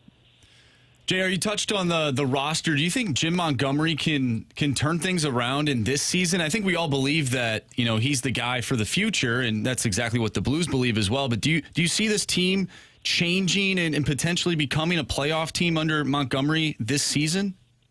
I think based on what I've seen in terms of the interaction between Montgomery and these Blues players, some of the same guys, Buchnevich, Carey, Thomas, in the past, that he can get a lot out of these guys. Now, does that mean the Blues are going to be, top 12 in offense, here in a couple months, and, power play is going to be top 15 in the league? I don't know that that's going to be the case, but I do look at the calendar and say, hey, look, it's late November, early December. They're, 6 points out of a wild card spot. It is still early in the season. You're going to get the coach bump that every team gets, right? So, I asked Jim Montgomery that question today, like, are you a playoff team? And he said, you know what? I'm a process guy. We're going to get the process going. I believe this team is playoff caliber, but until I get in here and see it and see what I'm getting from guys and what I can do, I'm not ready to answer that question yet. So I think there is enough time for him to make the team competitive enough that it could potentially put itself back into that picture. Whether that gets done or not, it's up to these players. Jared, we also had this question earlier on the text line. It says, well, if Montgomery is such a great coach or has done such a great job, why did the Bruins let him go? And what does he bring to this Blues team? Yeah, it's totally fair. I mean, when you look at a team a couple years ago in Boston that had the most points in a single season in the history of the NHL, and then to have it fall apart and they're firing Jim Montgomery, it's totally fair. I wasn't there day in and day out, but I think there's the relationships that the GM and the coach have to have, and they have to see eye to eye on things, and maybe that wasn't there. I think also, here's my analogy, good one, bad one, I don't know, but, it's like when you have a surgery on something and you have a little bit of that scar tissue. I think, Carey, when you have the great regular seasons that they've had, and then you get bounced from the playoffs in the first, second round, you get to kind of that third, fourth year after that, and I think that stuff adds up and takes a toll. Can we get to the next level with this guy? And then, whatever individual situations are going on, we saw things on the bench with the captain, Brad Marchand. So I think you put all those things together, kind of that scar tissue from not having the success that they hope to have after those regular seasons kind of added up and have this situation where they moved on from them. And JR, you talked about having a new coach bump, but at the end of the day, when the newness wears off, the players are still the same players. And so my question earlier to Jamie was, this is a group of players that essentially is on their third coach in 11 months. What is going to change with the players? I know coaches have, they do all of the work in practice and they have in-game adjustments that come up, but at the end of the day, the players are the ones that have to go out there and do the job. So what's going to be different about this group of players now that they do have a new coach? Well, exactly. And I think that, whatever we're talking about with this team in 2-3 months, that they're back in the playoff picture or, they just fell off the map, that time will come. But I think that's why we're looking at this hire with Jim Montgomery as the way Doug Armstrong sees it, as a guy who can coach them now and try to keep them competitive. And then he can, as Doug Armstrong continues to build this roster and the Snuggeroods get here, the Dvorskys get here, maybe in a couple of years you feel like you're one piece away and you go add that player in free agency. You can piece this thing back together, but it's going to take some time. So I don't think the true evaluation of what Jim Montgomery coming into St. Louis means can be had until down the road. I don't know that we're going to have that answer in just a couple months based on the roster that they have in place right now. So do you think that ultimately that the hiring of Jim Montgomery will speed up this retool process, or is it to what you said, it really comes down to the players? Could we see Doug Armstrong maybe be a little bit more aggressive in the offseason because they have their guy now? So I don't think it's going to speed it up in terms of the Snuggeroods and Dvorskys and when you get to that point in a couple of years where all these pieces are going to come together. Like Doug Armstrong said yesterday, that's a maturity issue. These prospects and these players, you still got to give them their time to get here. But in the meantime, while you're waiting for those players to develop and show up and put on the Blues sweater, you're trying to get the most of the guys that you got on the roster right now. And I do think there's something to be said here. This is unfair to Drew Bannister. Like, he was put in a very tough situation, and I feel, did the best he could through his time here. But I think if you're a player and that Drew Bannister is not the coach who's probably going to be the guy in a couple of years, Doug Armstrong fires a Davis Payne when they get to the point where they're ready to take that next step and hires a Ken Hitchcock. I think, players probably, they didn't tell me this, but I would think amongst themselves, they probably didn't envision him as that guy. Well, now you have that guy who is going to be here. Doug Armstrong just said it, and you want to prove to that guy, and you want to stay part of this organization. You want to be part of this. I just think it's going to bring out the best of you, and they're going to know in a couple of years, who they want to keep and who they want to stick around to play with the Snuggeroods, the Dvorskys, and be part of that final roster that kind of starts to make that push to the next level. I think that's what this does. Interesting times here in St. Louis with the Blues. Jared, thank you. Appreciate it, and great job on the coverage. Yep, sounds good. Thanks, guys. That's our guy Jeremy Rutherford here in the Fast Lane on 101 ESPN. It is weird. It's like you fired a head coach after he was after signing him in the offseason, coming off the impressive interim run. You let him go. You bring in a guy who was just fired a week ago, and yet it's still pretty cut and dry, in my opinion. Mm-hmm. Drew Bannister probably didn't do enough this season. If Jim Montgomery becomes available, for you not to go after Jim Montgomery. Like it's just that simple. Yeah, I think, and Marsh, I didn't mean to cut you off. You want to get the best person for the job. If Jim Montgomery was available this offseason, the Blues probably sign him and bring him in instead of bringing Drew Bannister back. I don't have an issue with going to get the right person. Like, I don't have an issue with that. It stinks for Drew Bannister, who was trying to get the most out of this team, but I don't have an issue with it. Mm-hmm. My issue is the players still have to perform. Yeah. Whether or not you disagree with how a coach goes about his business, whether or not you disagree with, the systems that they have in place or how things work, whether or not you like or dislike a person, it doesn't matter. Your job as a player is to do your damn job. Right. And I can say this because I literally had my coach, again, who loved me, told me my job is to tolerate you till I can replace you. Mm-hmm. And I love you. But I got to find somebody better than you. And your job every day is to prove that there is no one better than you. Yeah. That's your job as an athlete. There is nothing else. There is no in between. It is to do the best job I can do. If that's me scoring goals, then I better be scoring damn goals. If that's putting a body on a body, then I better be if it's stopping pucks, whatever I have been designed as my role for this team to be successful, if I'm not doing it, I'm no longer going to have that role. Somebody else will. Yeah. So for me, they have to be better no matter who's sitting on the bench. Because that man sitting on the bench with the suit and tie on, no matter how much it costs, his ass ain't getting on the ice. Mm-hmm. At any point tonight, he will not get on the ice and play. So it's on you to play and play well. To me, there's no excuses anymore. Like, the Blues have found their guy. This guy has a track record of being a very good head coach, and now it comes down to the players. Like you said, Carey, I think now that you have that established head coach, you can start to weed out the guys that maybe, I don't want to say don't want to be here, but that aren't putting it out on the ice every single night. There's no excuse anymore, and I think that in itself will help this retool process, because then you can start weeding out the players that ultimately will not get you to where you want to be. Very true, and that's Doug Armstrong's job ultimately. It's Fastlane on 101 ESPN. What's trending is next.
101 ESPN Sports Center.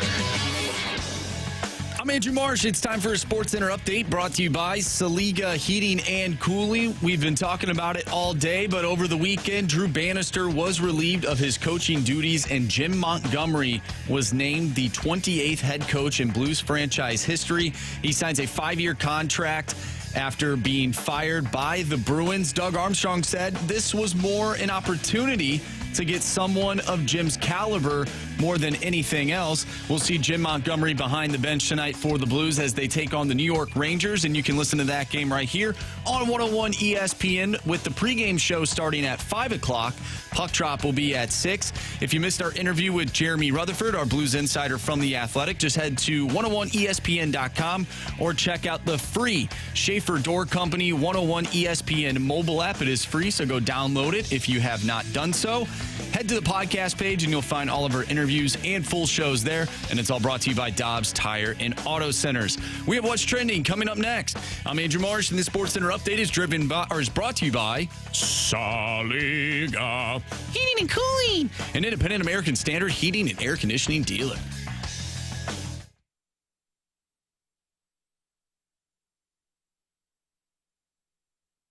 It's time to find out what's going on in the sports world with What's Trending Now. Brought to you by Goodwill. Donate a car and get tickets to the St. Louis Cardinals.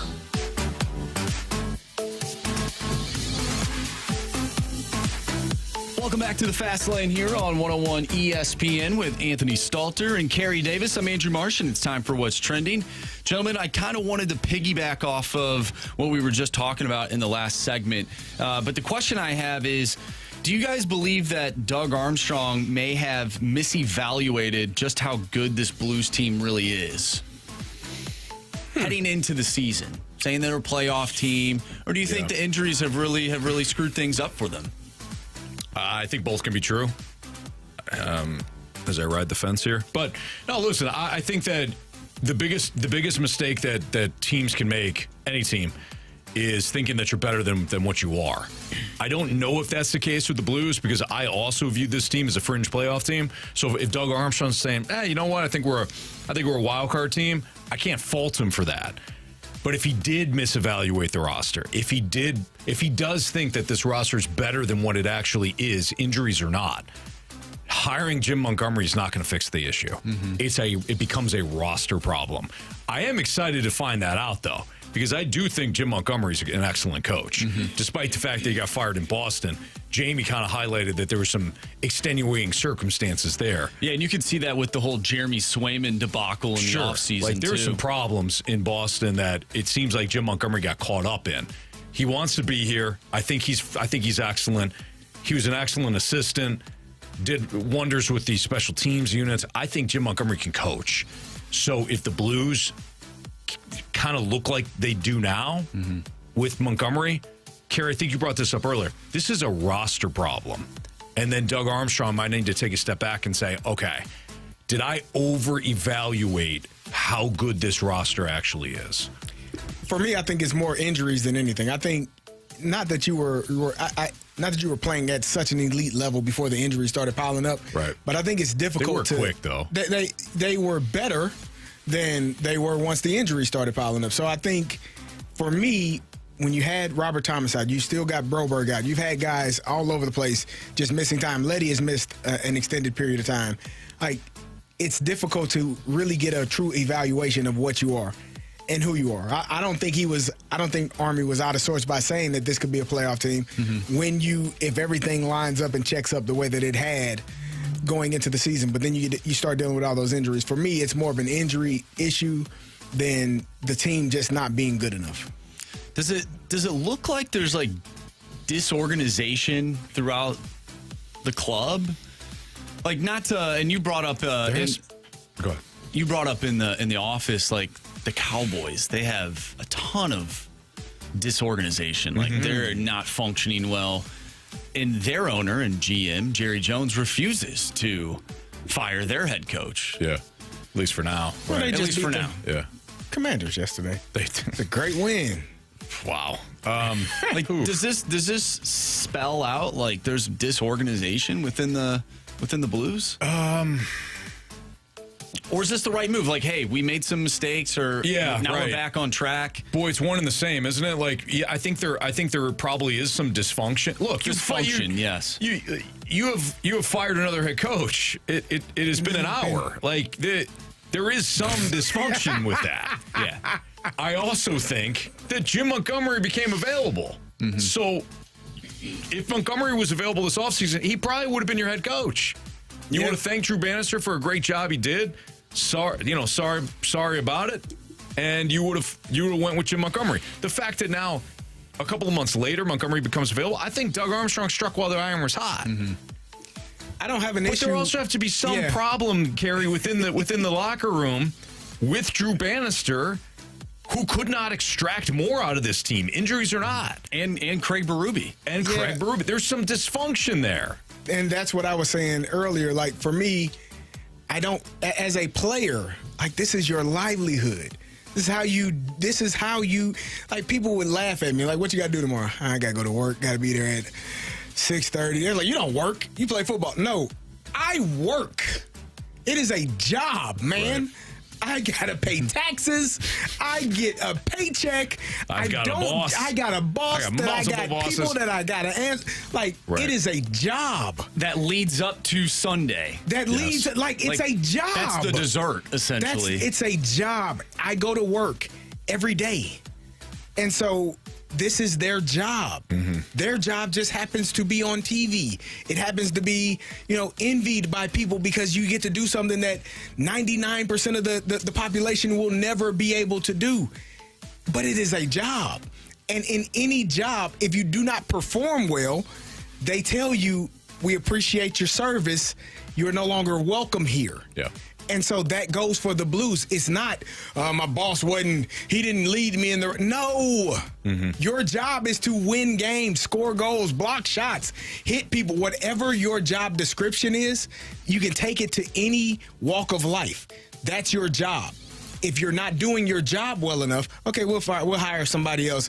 All right, we can't get those guys going. Let's hire somebody else. Oh, well, that guy couldn't get them going either. Let's hire somebody. At some point, they're going to start looking at you for not meeting your quota, for not getting your job done effectively and efficiently. And they're going to say, hey, you right winger. Hey, you defenseman. Hey, you goalie. Time to move on. Because that's your job, is to find a way to be better. And people, you blame, you don't give any credence to what the coaches do. No, the coaches have a job. Their job is to prepare you for the game. That coach ain't going to step on the ice. I ain't never seen Mike Tomlin put a helmet on. I ain't never seen Tony La Russa step in the batter's box. His job is to prepare the players, and then the players got to go do it. Yep. And if they don't do it, people get fired. So you fired enough coaches. Mm-hmm. If they still stink, you're going to start pointing at the players and say, hey, when are you going to get better? Mm-hmm. Do you guys buy into the whole, the message didn't get to the players. It wasn't this, it wasn't that. Do you buy into that? No, because you got to take some personal responsibility, too. Like, you have to take some personal pride. If you're a player. Yeah. Eventually, if it doesn't work out, then, like Carey said, the head coach has to go. But, yeah. I understand from a guy that doesn't have enough tenure at whatever position it is. You brought up, you can work in a cubicle and you can do whatever for whoever, right? We're just talking hockey in this instance, or you brought up football. But to me, I almost want to go back to the whole Craig Berube thing. Mm-hmm. How do you not buy into that guy's message? He literally won a Stanley Cup, and you were... Yeah. A lot of that team was a part of that. Right. Not a lot, but, a lot of the players end up going somewhere else. But, a decent amount of players were a part of that. Mm-hmm. How do you not buy into that? I think it's kind of frustrating. Yeah, that I don't know.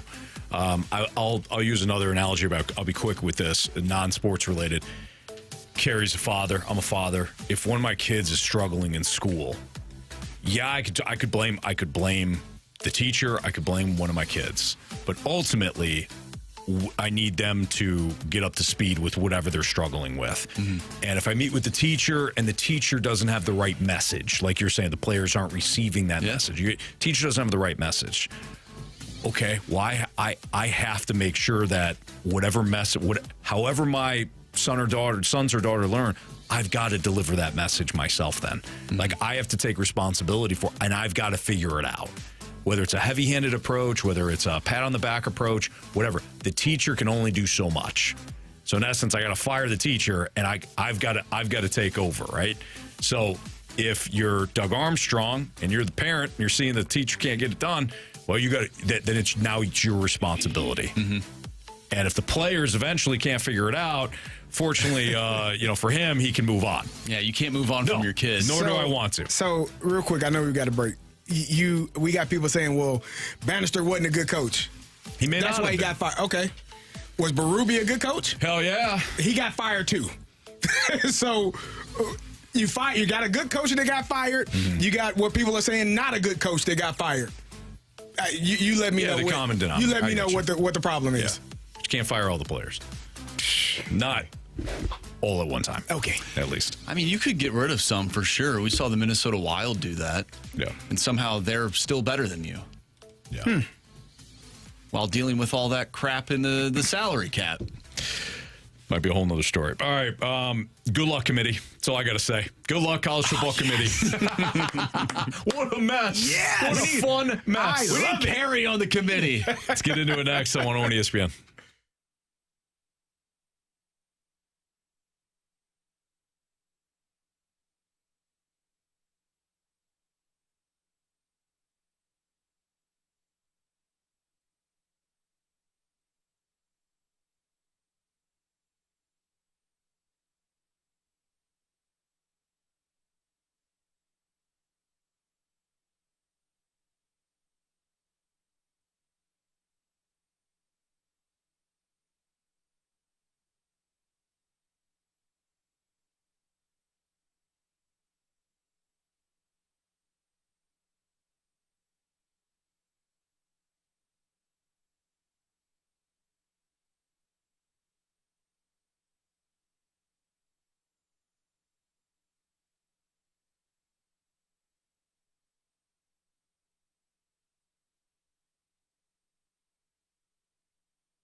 Yeah, as I noted, good luck committee. Good luck college football committee after last weekend. Not that it wasn't tough before, but you had 3 top 10 teams all lose last weekend in college football.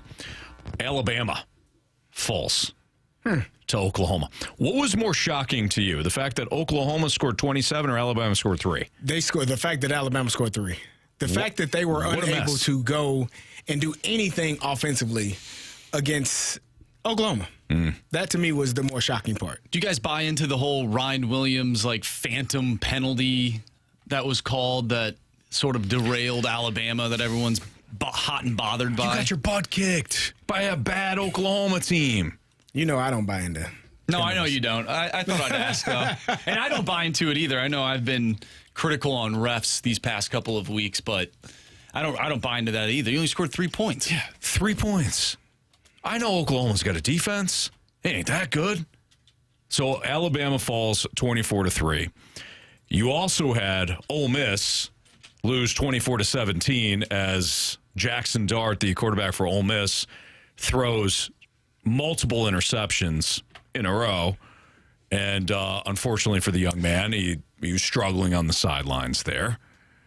A little emotional on the sidelines, no problem. But either way, complete meltdown in Gainesville. And Florida had been getting better. Shout out to Gator in the snake pit. Florida, you could see, we talked about. Yeah. We talked about Florida last week. Florida had gotten, they'd been getting a little better. It's amazing what happens when you find your quarterback. Yeah, no kidding. And they didn't have the young man that's starting for them now at the start of the year. But Florida upends Ole Miss. So now Ole Miss has 3 losses. And they also have one of the more impressive victories, of course, that being Georgia. If you want to continue this top 10 charade, you also had, well, I'd forget, even if you move outside the top 10, Texas A&M loses in, I think, 19 overtimes to Auburn. 3 overtimes. I don't care. Yeah. Arizona State, similar to Florida, they just kind of keep winning in the second half of the season. They hand BYU its second loss. Mm-hmm. You also had, there was one more. Colorado losing to Kansas. Whipped by the Jayhawks. That's another team that's starting to kind of come around, too. Kansas lost a lot of games early on by 1 possession. There was a reason why they were ranked in the top 25. Obviously, at 5 and 6, you can't, you're still talking about an underachieving team. But if some of those wins, some of those losses get converted, Kansas looks much different. They are the only team, I think I read this or saw this, they're the only team ever in college football history to beat 3 ranked teams in a row, and they were under 500. It's pretty impressive. They've been doing a pretty good job. They beat Iowa State, then BYU, and then Colorado. Yeah, right in a row. Boom, boom, boom. Just shows how good that Big 12. I mean, it's fantastic. Might be the best conference in football. You got to watch out. Might be the best conference in football. And of course, Indiana was the other top 10 team that fell, but they lost to Ohio State. They lost 38-15. The way that game started. You thought it was going to be? Okay, here we go. Yeah. Indiana's going to give them a game. They could not protect Rourke at all. Yeah. Ohio State was all over that kid. And then, of course, a couple of special team snafus, had issues there. Downs took one to the house. Yep. Ohio State, they win 38-15. The top 3, Oregon, Ohio State, Texas. Cool. Go from there, though. You can make an argument for and against every team beyond that. I would honestly say the top 2. Texas, I saw get smoked by Georgia. I watched them get smoked. Fair. And so for me, but if you're ranking them right now, it's hard to. I think they deserve to be 3rd. But I'm talking what I'm talking about in terms of teams that I believe can win a national championship. Yeah, different conversation. I'm just talking about. Let's just bare bones this thing. Yeah, rank the top 12. Mm-hmm. I'll get you 3, and then we're gonna have this weird debate where people aren't really taking a stand because you can't really take a stand. Georgia might be 4, but look at Georgia's resume. It's gross. You could say Notre Dame 4. Unfortunately, they beat my Army Black Knights / Cadets. They beat the brakes off of them. That was tough to watch. I thought Army maybe put up a little more of a fight. But if you say Notre Dame 4 based on their record, okay, haven't really played anybody. You want Penn State 4? Because they're going to be 4 probably after tomorrow night. Well, they won't be 4 in the playoff. in the bracket. No. But I'm just saying, rank your four now. They almost lost to Minnesota. Probably should have lost to Minnesota if not for a fake punt. I don't know that you can put Georgia or Tennessee with 2 losses ahead of a 1-loss Penn State and Notre Dame team. I'm just saying, Carey, this is. I we're agree. going to have this awkward dance of who's 4 to 12. For me, this is the beauty of having a playoff. I agree. Because now, instead of saying, well, Georgia has a better resume, they deserve to be in the top 4. Do they? Over a Penn State team that only has 1 loss to Ohio State? So for me, this is the beauty of it. We don't have to complain anymore. We don't have to have gripes and, they should be in and they. Right. Play it out. Now, let's see Tennessee go to Georgia. Go to Penn State. Or let's see Alabama. No, Alabama, we don't have to worry about that. Let's see Clemson go to Penn State and play there when it's probably 8 degrees outside in Happy Valley. To me, that's now you get to see. Mm-hmm. You were unable to see in the past. And you're going to have some teams that just miss out. But you know what? You shouldn't have lost. That always happens. Yep. But now you got 12 teams to choose from. People are going to complain ad nauseum about Indiana.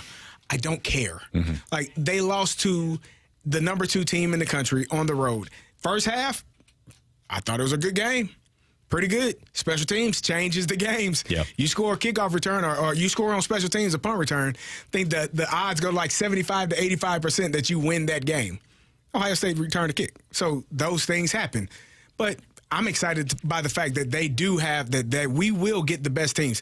Now, when you go to that ACC, how does that play out? Yeah. With the SMUs and the Miamis and Clemson sitting right there. SMU's got a pretty impressive resume, all things considered. First they of all, get to play in the championship game. They're 10-1. Mm-hmm. Their 1 loss was to BYU, and it was 18-15. And even though BYU's lost 2 straight games, we know that BYU's got a pretty decent resume itself. They beat Louisville, who were ranked. They stomped Pittsburgh, which was ranked.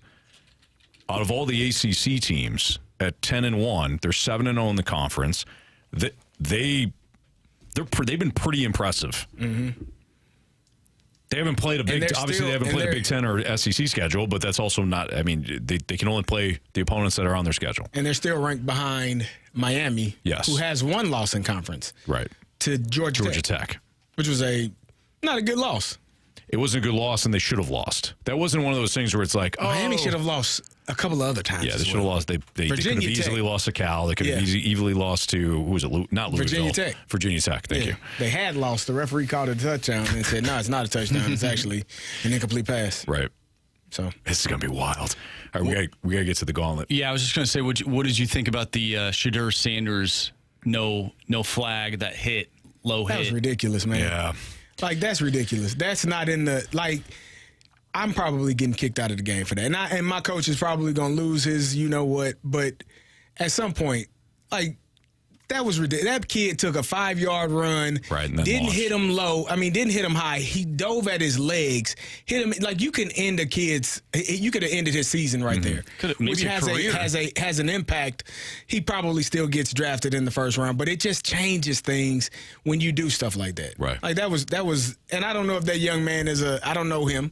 But I know that was a poor decision. Agreed. So, time for the gauntlet. We do have a returning gauntlet contender because BT played on Friday. A little bit of controversy. What happened? A little bit of controversy. I know. But the listener won, rightfully so. So that listener returns, and he'll take on either Marsh, CD, or me next on 101 ESPN.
categories, one challenger. Can you survive the Gauntlet? Brought to you by Blue Note Roofing. Roofing, siding, and gutters. Visit BlueNoteRoofingSTL.com for a free inspection.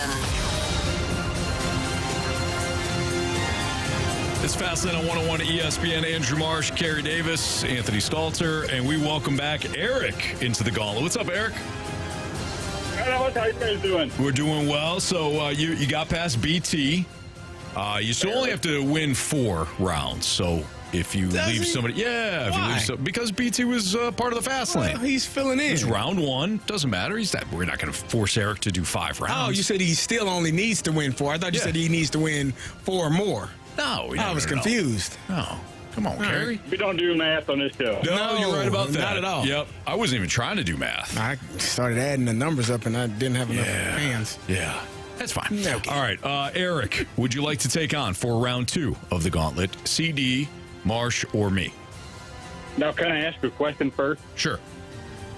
Have any of you guys started drinking yet? No, we are stone cold sober. Yeah. Oh, that's right. Jamie's not there. There you go. Yep. I guess I'll take the guy with the name on his name on the show, Anthony. Oh, yeah, it is his show. The Fast Lane with Anthony Stalter. Yeah. And Carey Davis and Jamie Rivers and Andrew Marsh. All right. Good luck, Eric. Thank you. You too. Thanks. All right, Eric. Anthony is, I forgot your name. Anthony is leaving. You know how this goes. Tell Marshy to spin that wheel. Spin that wheel, Marshy. So if I heard it right, you got hockey on Friday? Are you looking for any? Great. What category are you hoping for today? I'm assuming I'm getting hockey because I got Anthony, but I'm hoping not. You know what? You're a smart, intelligent man. What did he get, Marsh? No, he got hockey again. Get this thing going off correctly again. See how it goes. So you know how it works. If you answer the answer without any options, you get 2 points. If you answer it with the options, you get 1 point. And if you answer incorrectly, you get 0 points. And Marshy is trying to find, do we not have hockey? He may have lucked out. Oh, no. We got to spin again. Hockey. Sweet. Did it not? What didn't Jackson just put some? I thought he did, but maybe he didn't put it in the right folder. I don't know. I only see football, random, and baseball in here. Ryder put it in one of the folders. Is it in one of those folders behind you? Or we can just have Eric spin again and not have hockey. Yep, that's what we're going to do. We're going to have to spin again. All right. Tell him spin the wheel again, Eric. Spin that wheel again, Mark.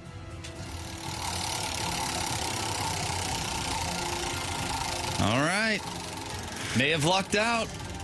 And Anthony hates this category. He really does. It's random. Awesome. All right. So we got random. Marshy's going to... We do have that one, correct? Yes. Okay. So Marshy's pulling out the launch codes, and we will get started here shortly. Too bad Jamie's not here to let people know that they messed up.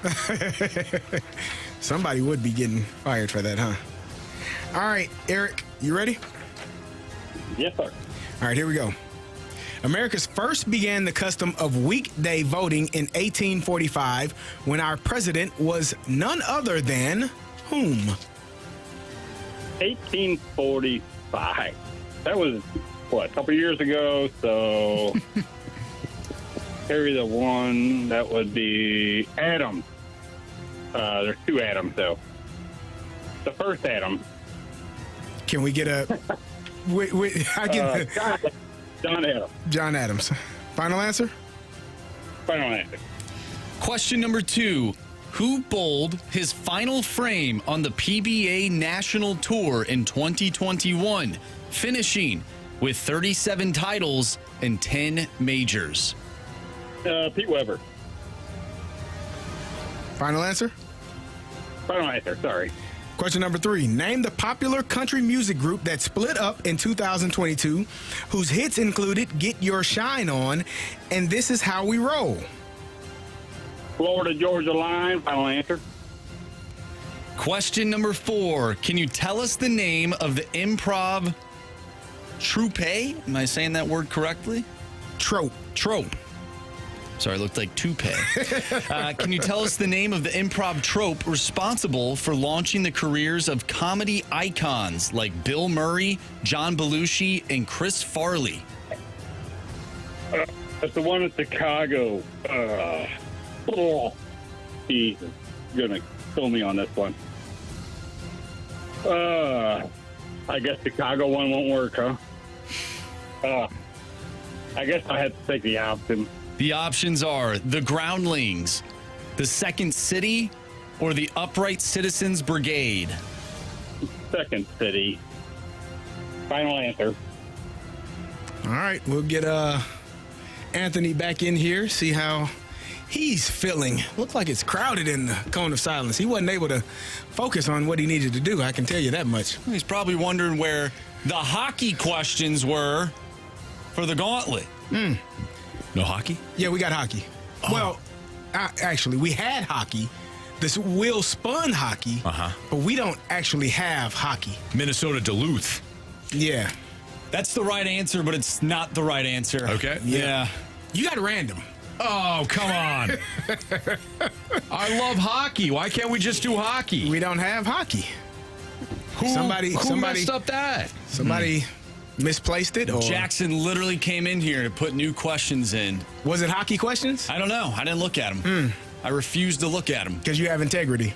So we don't know what topic or what category was brought in. Hockey. It's yes, but we don't have hockey. So you know how this goes. We had to spin again, and we landed on random. Marshy, tell them. You better pack a lunch. Yeah, I believe that. All right, Anthony. Americans first began the custom of weekday voting in 1845, when our president was none other than whom? In 1845? 1845. I don't know. Options. James Buchanan, James K. Polk, or Abraham Lincoln? Wasn't Abe. Who were the other two? Polk and who? Buchanan. Polk. Final answer. Question number 2. Who bowled his final frame on the PBA National Tour in 2021, finishing with 37 titles and 10 majors? I think I'll be able to get this if I hear the names. Can I have the options, please? Options are Roy Munson. No. Pete Weber. We have Roy Munson, Pete Weber, or Norm Duke. It's Pete Weber. Final answer. Roy Munson was that's the movie. What is it? I'll think of it. Go ahead, Carey. All right. Question number 3. Name the popular country music group that split up in 2022, whose hits included Get Your Shine On and This Is How We Roll. Florida Georgia Line. Final answer. Question number 4. Can you tell us the name of the improv trope responsible for launching the careers of comedy icons like Bill Murray, John Belushi, and Chris Farley? Second City in Chicago. It's either the Second City or Second City. Chicago. Final answer. Second City. Final answer. Would you like to try again? The Second City. Final answer. It doesn't matter. You already said final answer. All righty. Kingpin was the movie. Gotcha. From Roy Munson. Thank you, Snake Pit. Let's go to the second question. This is a good one. It is. Who bowled his final frame of the PBA National Tour in 2021, finishing with 37 titles and 10 majors? Eric, you said Pete Weber. Anthony, you said Pete Weber. The correct answer is? It is Pete Weber. But Eric didn't need any options. Oh, Eric, nice job, man. Eric's up 2-1. Nice job. Who do you think you are? I am. Americans first began the custom of weekday voting in 1845 when our president was none other than whom? Anthony, you took the options. You said James K. Polk. Eric, you did not take the options. You said John Adams, who was not an option. Correct answer is... It's James K. Polk. Oh, nice. Got a 2-2 tie. All right. Question number 3. Name the popular country music group that split up in 2022 whose hits included Get Your Shine On and This Is How We Roll. Eric, you said Florida Georgia Line. Wow. Anthony, you said Florida Georgia Line. The correct answer is? It is Florida Georgia Line. But neither of you needed the options. Oh, Carey. It's 4-4. Wow, this is Comes tight. down to this. Can you tell us the name of the improv troupe responsible for launching the careers of comedy icons Bill Murray, John Belushi, and Chris Farley? Anthony, you said Second City, the Second City, Second City. I don't know. And final answer. No, it's the. You said Second City. Eric, you also said Second City. The correct answer is? Gentlemen, it is the Second City. We got but Eric needed the options. Oh! Eric. You have chosen poorly. You lose. Not today. You got me on that one. That was a close one. Wow, that was a battle. 6-5. Wow. Came down to the president question. Eric, nice job, man. That was intense. Yeah, the Second City got. I knew it. He said it. He's some in Chicago. I can't remember the name. No. And he took the options. And as soon as we said the options, he said it right away. Nice job. But I'm impressed you got the Pete Weber one off the top of your dome. Well, he's the same with this guy. Yeah, oh, that's right. He is. Yeah. Florida Good Georgia call Line. When I saw Get Your Shine On and This Is How We Roll, I was thinking Get Your Roll On, and I thought Cash Money Records. So I don't know if they're playing. I don't think they were playing yet for Thursday night country night. Yeah, no, probably not. I just went to Get Your Roll On and just put them two together. That makes sense. That makes sense. All right, Eric, nice job, man. Congrats on today's performance. But we appreciate you listening, and we'll I guess have you back on at some point down the road. Thanks. Can I give a shout out to my grandson listening? Of course. How you doing, Malachi? What's Hey, up, Malachi? All right. Hey. Thanks for listening to Fastlane, or at least in the Gauntlet. Yeah. All right, Eric. Take care, bud. Have a happy Thanksgiving. Thank you. You too. Thank you. All right. Fastlane on 101 ESPN. Thanks. That was a guess there on the president. That was a good one. That was a very good one. Proud of you, 6'5". Anthony. Thank you. I normally don't like random at all. Plus, I had Jackson and Grant in there. Yeah. I said you didn't get a chance to focus because there was too many people in the cone of silence. You wanted to be silent in there so you can dial in. Wasn't silent at all. No, not at all. Yeah, not one bit. That's all right. Got a dub anyways. All right, it's Fastlane on 101 ESPN. We have the Sports Six Pack next. So if you've got a question for us, 314-399-9646 is the Air Comfort Service text line. Send in your questions. We'll answer them next here on 101 ESPN.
Hey, with the holidays here, you may have some credit card debt that you want to clean up. Maybe you want to, produce a little bit more cash to get the spending going. Well, contact my guy, Stewie. Stewie's phenomenal.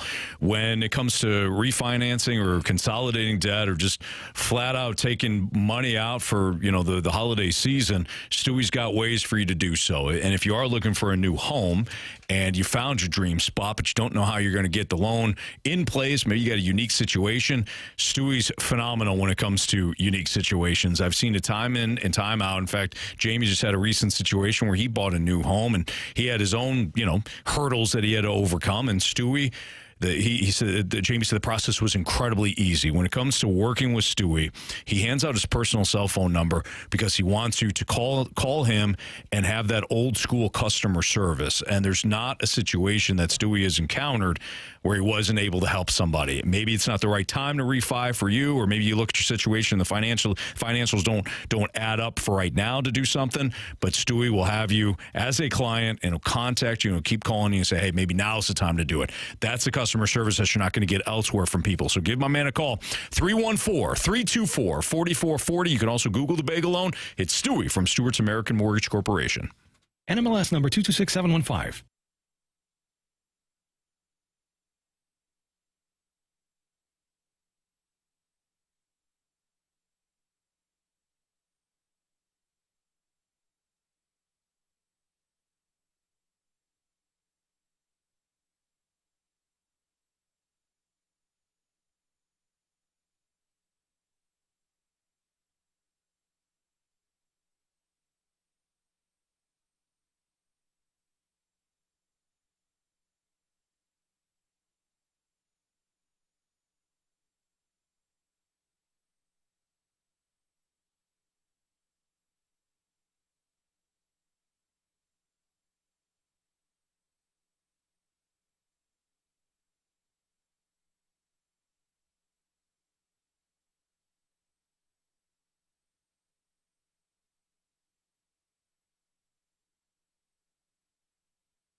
It's time for the Fast Lane to answer your sports questions. I want to ask you a bunch of questions, and I want to have them answered immediately. Asking me all these weird questions. Answer the question. Answer the question. Answer me! The Sports Six-Pack is brought to you by Paramount Men's Medical Center. Suffering from ED or PE? Your first treatment is free at ParamountMen'sMedical.com.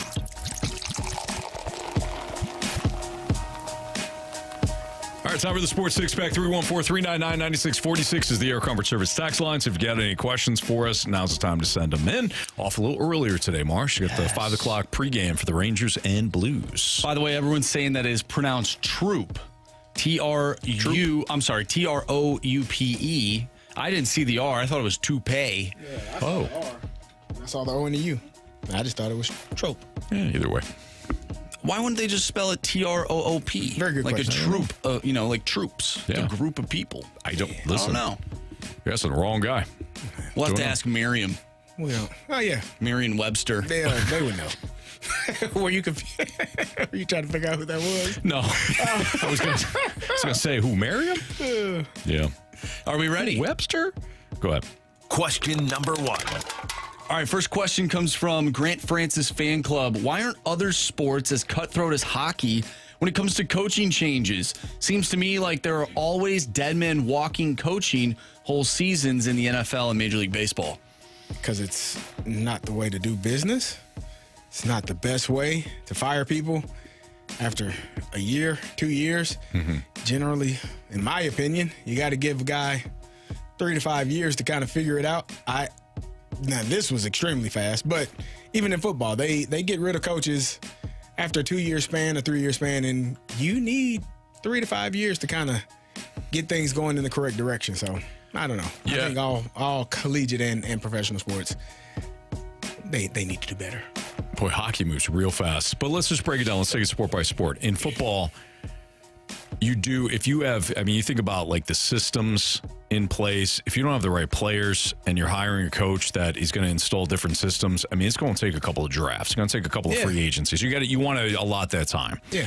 When it comes to baseball baseball's run by the front office. So if you get a good yes man, you're not going to let him go. No. When it comes to, What are you saying? you know what I'm saying? When it comes to like basketball, you might be able to move on quicker there, but the players run the NBA. So if the player's like the head coach, you're not going to get him fired. So in hockey, I feel as though, Marsh, you can correct me if I'm wrong, but I feel as though hockey players often dislike their coach and will refuse to play for that guy. And the front office will have no choice but to get rid of said guy and find somebody else. And the systems, as Jamie has put it, there's only so many different systems in hockey. So it's not like you're going to change a whole bunch of stuff. So since I don't like you, I'm not going to play well? That makes no sense. That seems to be the hockey mentality. That seems to be pretty damn dumb. I think in hockey you see the retread of coaches. In the NFL, there's not as many. I think you see more like offensive coordinators start getting opportunities. And then when that doesn't work, then maybe you bring in another guy. And then perhaps, this isn't working either. So then let's bring in Mike McCarthy. Or somebody like that. For an example, yeah. Yep. I think that's what it is. But I don't know. You just got to go out and play. The game hasn't changed. Yeah. You should know what to do. And like Jamie said before, there's not that many different systems in hockey. Right. You're either good or you're not. Yeah. And then sometimes, you just got to fire the coach. And it is what it is. But there's a lot of retreads in the NHL. And then when that inevitably doesn't work, then you go to the next guy. Yep. You move on. And then when he may work out and you fire him anyways. I really hope, though, that Jim Montgomery sees all 5 of these years and then some. What are the odds on that? Not high. I'm just saying. And not just high. because. Okay, I'm sorry. It's hockey. You didn't have to yell at me. No, you're not listening. No, not because he's that's what I was saying. Because 5 years feels like a lot of time. Yeah. When was the last time somebody had been behind the bench for 5 years in hockey? I'll answer that for you. It's been a long time. 5 years? Well, you have Mike Sullivan. No, I don't want to hear facts. I don't know why he still has a job. Players probably like him. Yeah, I mean, you have Sidney Crosby. They've won a few cups with him. See? So you have John Cooper in Tampa. Well, also have won 3 cups. Also have won Stanley Cups. So 2. They won 2. 2. Yeah. All right. I think we answered that one. Yeah. Feel good about it. Question number 2. From the 636, who will be the biggest underdog in the college football playoff? For the 636, it's Boise State. If things stay the way they are, but wanted to know our thoughts. Do you guys think that Boise State would be the biggest underdog? So are we talking about when we know the 1 through 12 with the betting odds? The betting odds. Betting are? odds, yeah. Because they'll probably end up having that bye. Yeah. What about SMU? Because SMU played if Boise. They beat Miami? Yeah.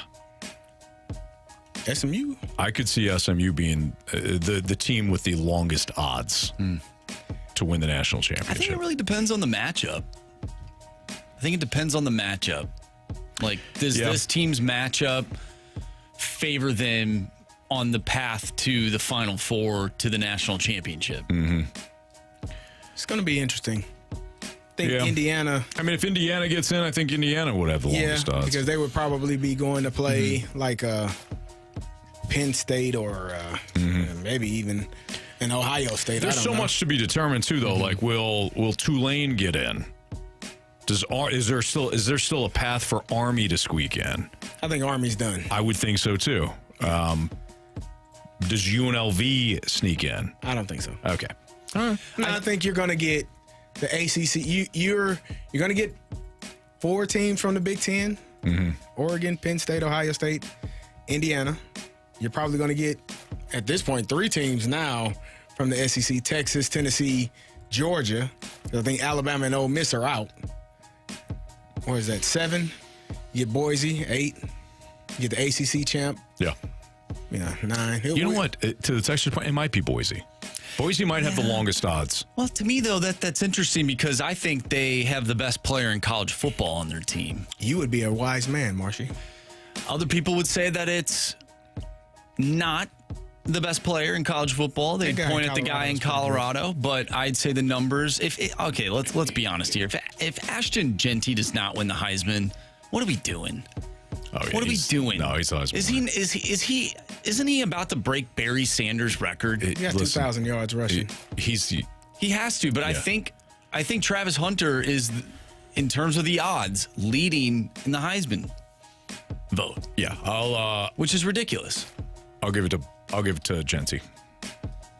I also don't have a vote, so sorry. You didn't win a Heisman.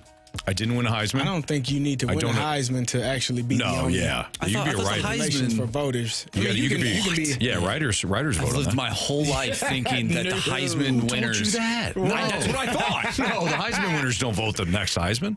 That's how it should be. They should. I thought that's how it was. That was writers. I've lived the lie. My life is a lie. Did somebody tell you that? You just believed it? Maybe when I was like 12 years old, someone said, "Oh yeah, the Heisman winners actually vote on who wins the Heisman." I go, "What a great idea!" And now I've been thinking that my entire life. No, you also don't have to wait 30 minutes after you eat to get back in the pool.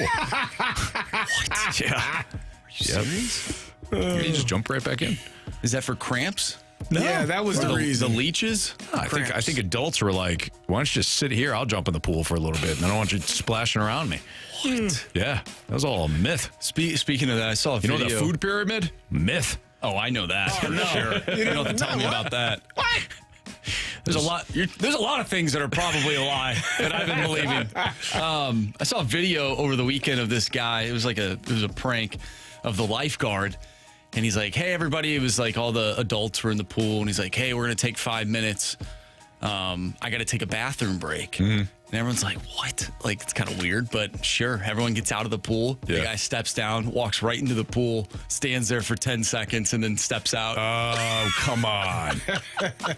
Come on, man. All right. Do we want to carry this over? Or you want to go to the biggest question, Marsh? What do you want to do, Anthony? It's your show. It's the Fast Lane powered by Anthony Stalter. That's what I'm asking. It's Anthony Stalter and the Fast Lane. Guys, what do we want to do? Do we want to carry over the six-pack, or we want to go biggest question? I think we have a pretty good biggest question. Then let's do that. Okay, that's a collaborative effort. And if Carey and I can't answer 6 questions within 9.5 minutes, then that's on us. All right. How long we were there? Yeah. What? So let's do the biggest question of the day next. Thanks for making the decision.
101 ESPN Sports Center.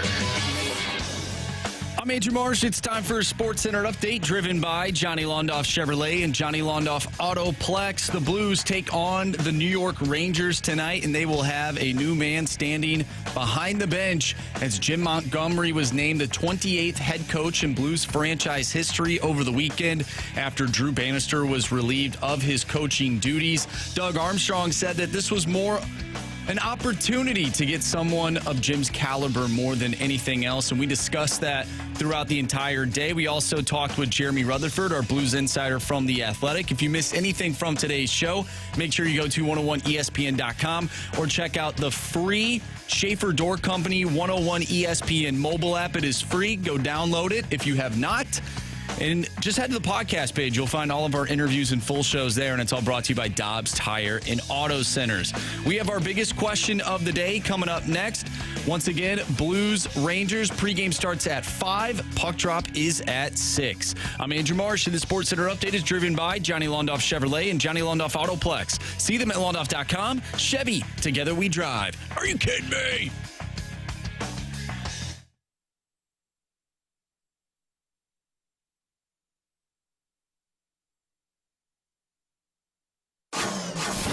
It's time for the Fast Lane's biggest question of the day. All right, time for the biggest question of the day. Mars, shoot. All right, Anthony, you brought this up at the beginning of the show, and I sort of want to go back to it because we've been discussing a lot about Jim Montgomery and his hiring. When it comes to Drew Bannister, did he get a fair shake? And at the end of the day, does it really matter? Both. My answer to both is no. No, I don't think he got a fair shake, considering his record was 39-15-3 or something like that as an interim last year. This season, he lost Robert Thomas, he lost Nick Leddy, he lost Philip Broberg injury-wise, and the product just wasn't very good, but still dealing with injuries. So no, I don't think he got a fair shake. Did it matter? No, because Jim Montgomery became available, and Doug Armstrong did what he needed to do, which was bring in the head coach that, let's be real, he would have hired in the offseason had Jim Montgomery would have been available.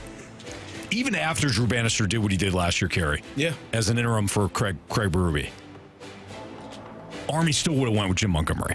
So, no, I don't think you got a fair shake, and no, I don't think it matters. So one of the things I've said this time and time again, it's going to be interesting to watch how Jim Montgomery handles some of the players if they aren't performing at the level that is required. Mm-hmm. How do you do that? You sit them down, you don't dress them, you limit the time that they have, the opportunities that they have. The one thing that I've learned from coaches that get a second opportunity is, hey, if I ever get a chance to do it again, I'm going to do it my way, because they're going to fire you regardless if you don't.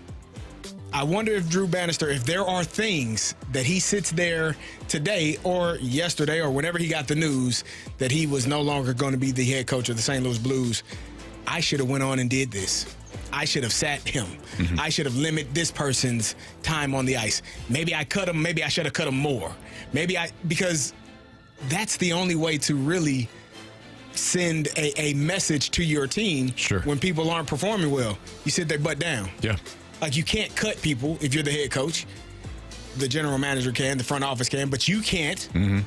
But it comes a point where you're not having the success, and it's because of a few things.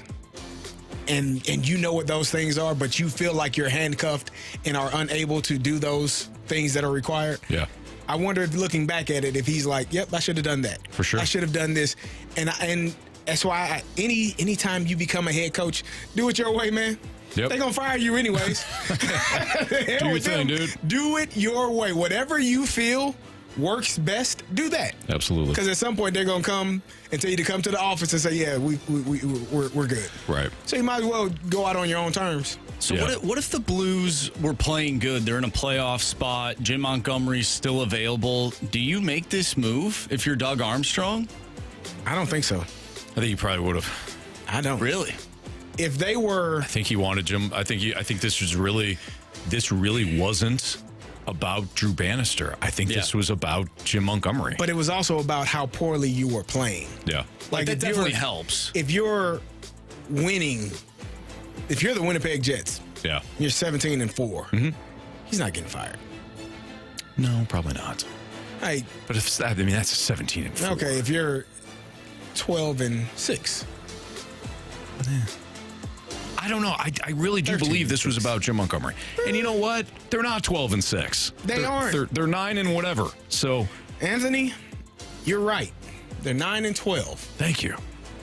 But if they were, But they're not. but if they were, which is why you should do your own thing. Okay, but I'll tell you what, if I ever get hired, when I become the next Blues head coach, Yeah. I bet you I'd do it my way. okay.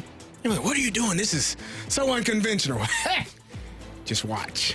Why are you running football plays on ice? Why are we doing the Oklahoma Center drill? screen, basketball. The unconventional style of Carey Davis is working. Yeah, I bet you we'd No hit teams people. can prepare. It's Hit the 'em. triangle There you offense. go. The Hit 'em. Netherlands did it. Yeah. Your first month would have been phenomenal. Teams would catch up. Know exactly how to shut it down since it's not actual hockey. Wouldn't have a clue. Nope. Not initially. Interesting. Mm-hmm. All right, we got Blues Rangers pregame coming up in 15 minutes. That's right, Blues Rangers pregame in 15 minutes, which means we've got Bet the Board, 3 stars of the day, and criticisms and compliments next in the Fast Lane on 101 ESPN.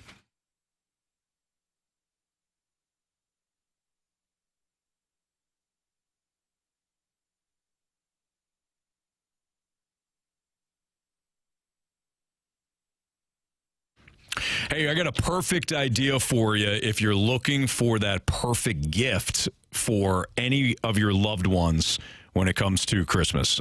We've got a phenomenal deal for Sound Story going on right now. It's Black Friday week. Holidays are approaching. And again, we have the perfect gift idea for your family.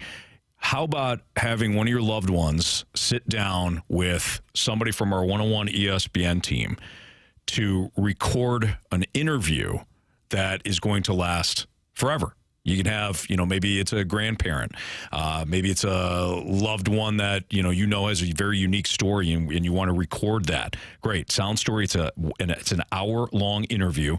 Mom, dad, grandparents, in which they tell their life stories, making sure that your children will have the memories saved forever, or you have the memories saved.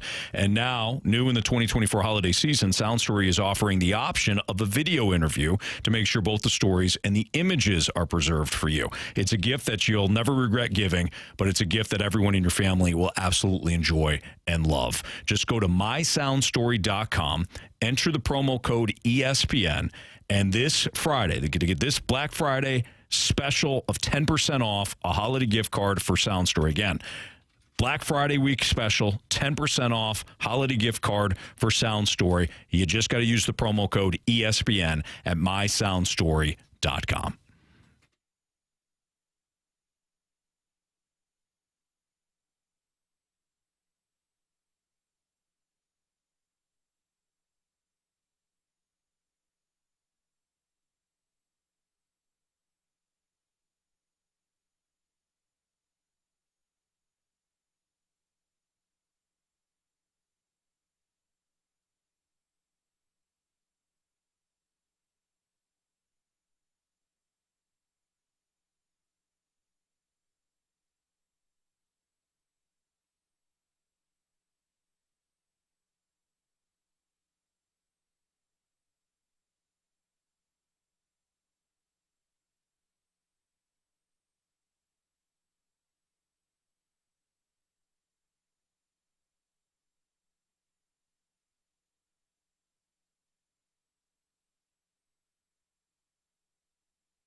Well, if you missed anything from today's truncated show, including Jamie Rivers' thoughts on the Drew Bannister firing and Jim Montgomery hiring, make sure you go download that podcast available at 101ESPN.com or your Schaefer Door Company 101 ESPN mobile app. It's all brought to you by Dobbs Tire and Auto Centers.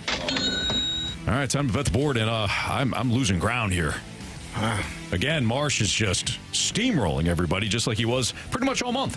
I mean, you called it about two weeks ago. I did, thank you. You said it was over. Yep, Yeah, and it seems, was. Yeah, it's been that way. Yeah. Where are we at?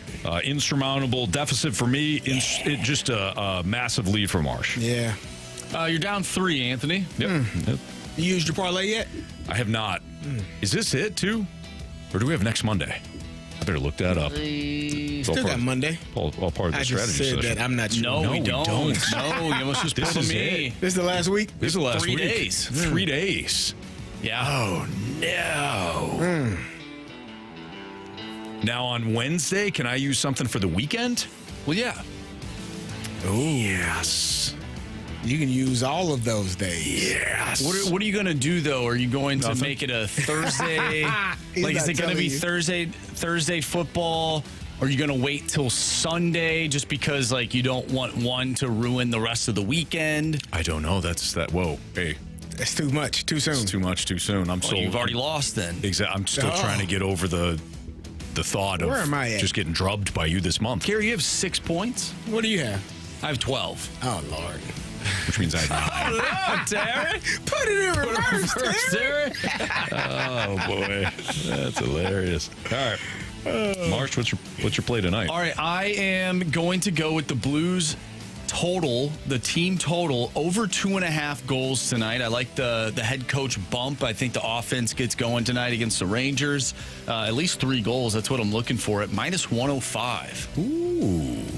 I'm going to go with the Capitals Panthers first period over 1.5 at -125. These two teams really like to score in the first period. I'm going to go with Derrick Henry, 3.5 receiving yards. I'm going to go the over. 3.5 receiving yards, that's it? That's it. My man, they don't throw to him. They don't. I'm hoping for one check down. 5-yard, turn around, fall down, get off the field. It was Marsh. Marsh went with a random cowboy. It was 3.5 yards or 6.5 yards or something. Carey's like, that's ridiculous. And the game wasn't thrown to. Yeah, it was Turpin, over 6.5 reception yards. Did you see his spin? Oh, That was unbelievable. That was out of a video game. That was out of a video game. Beautiful.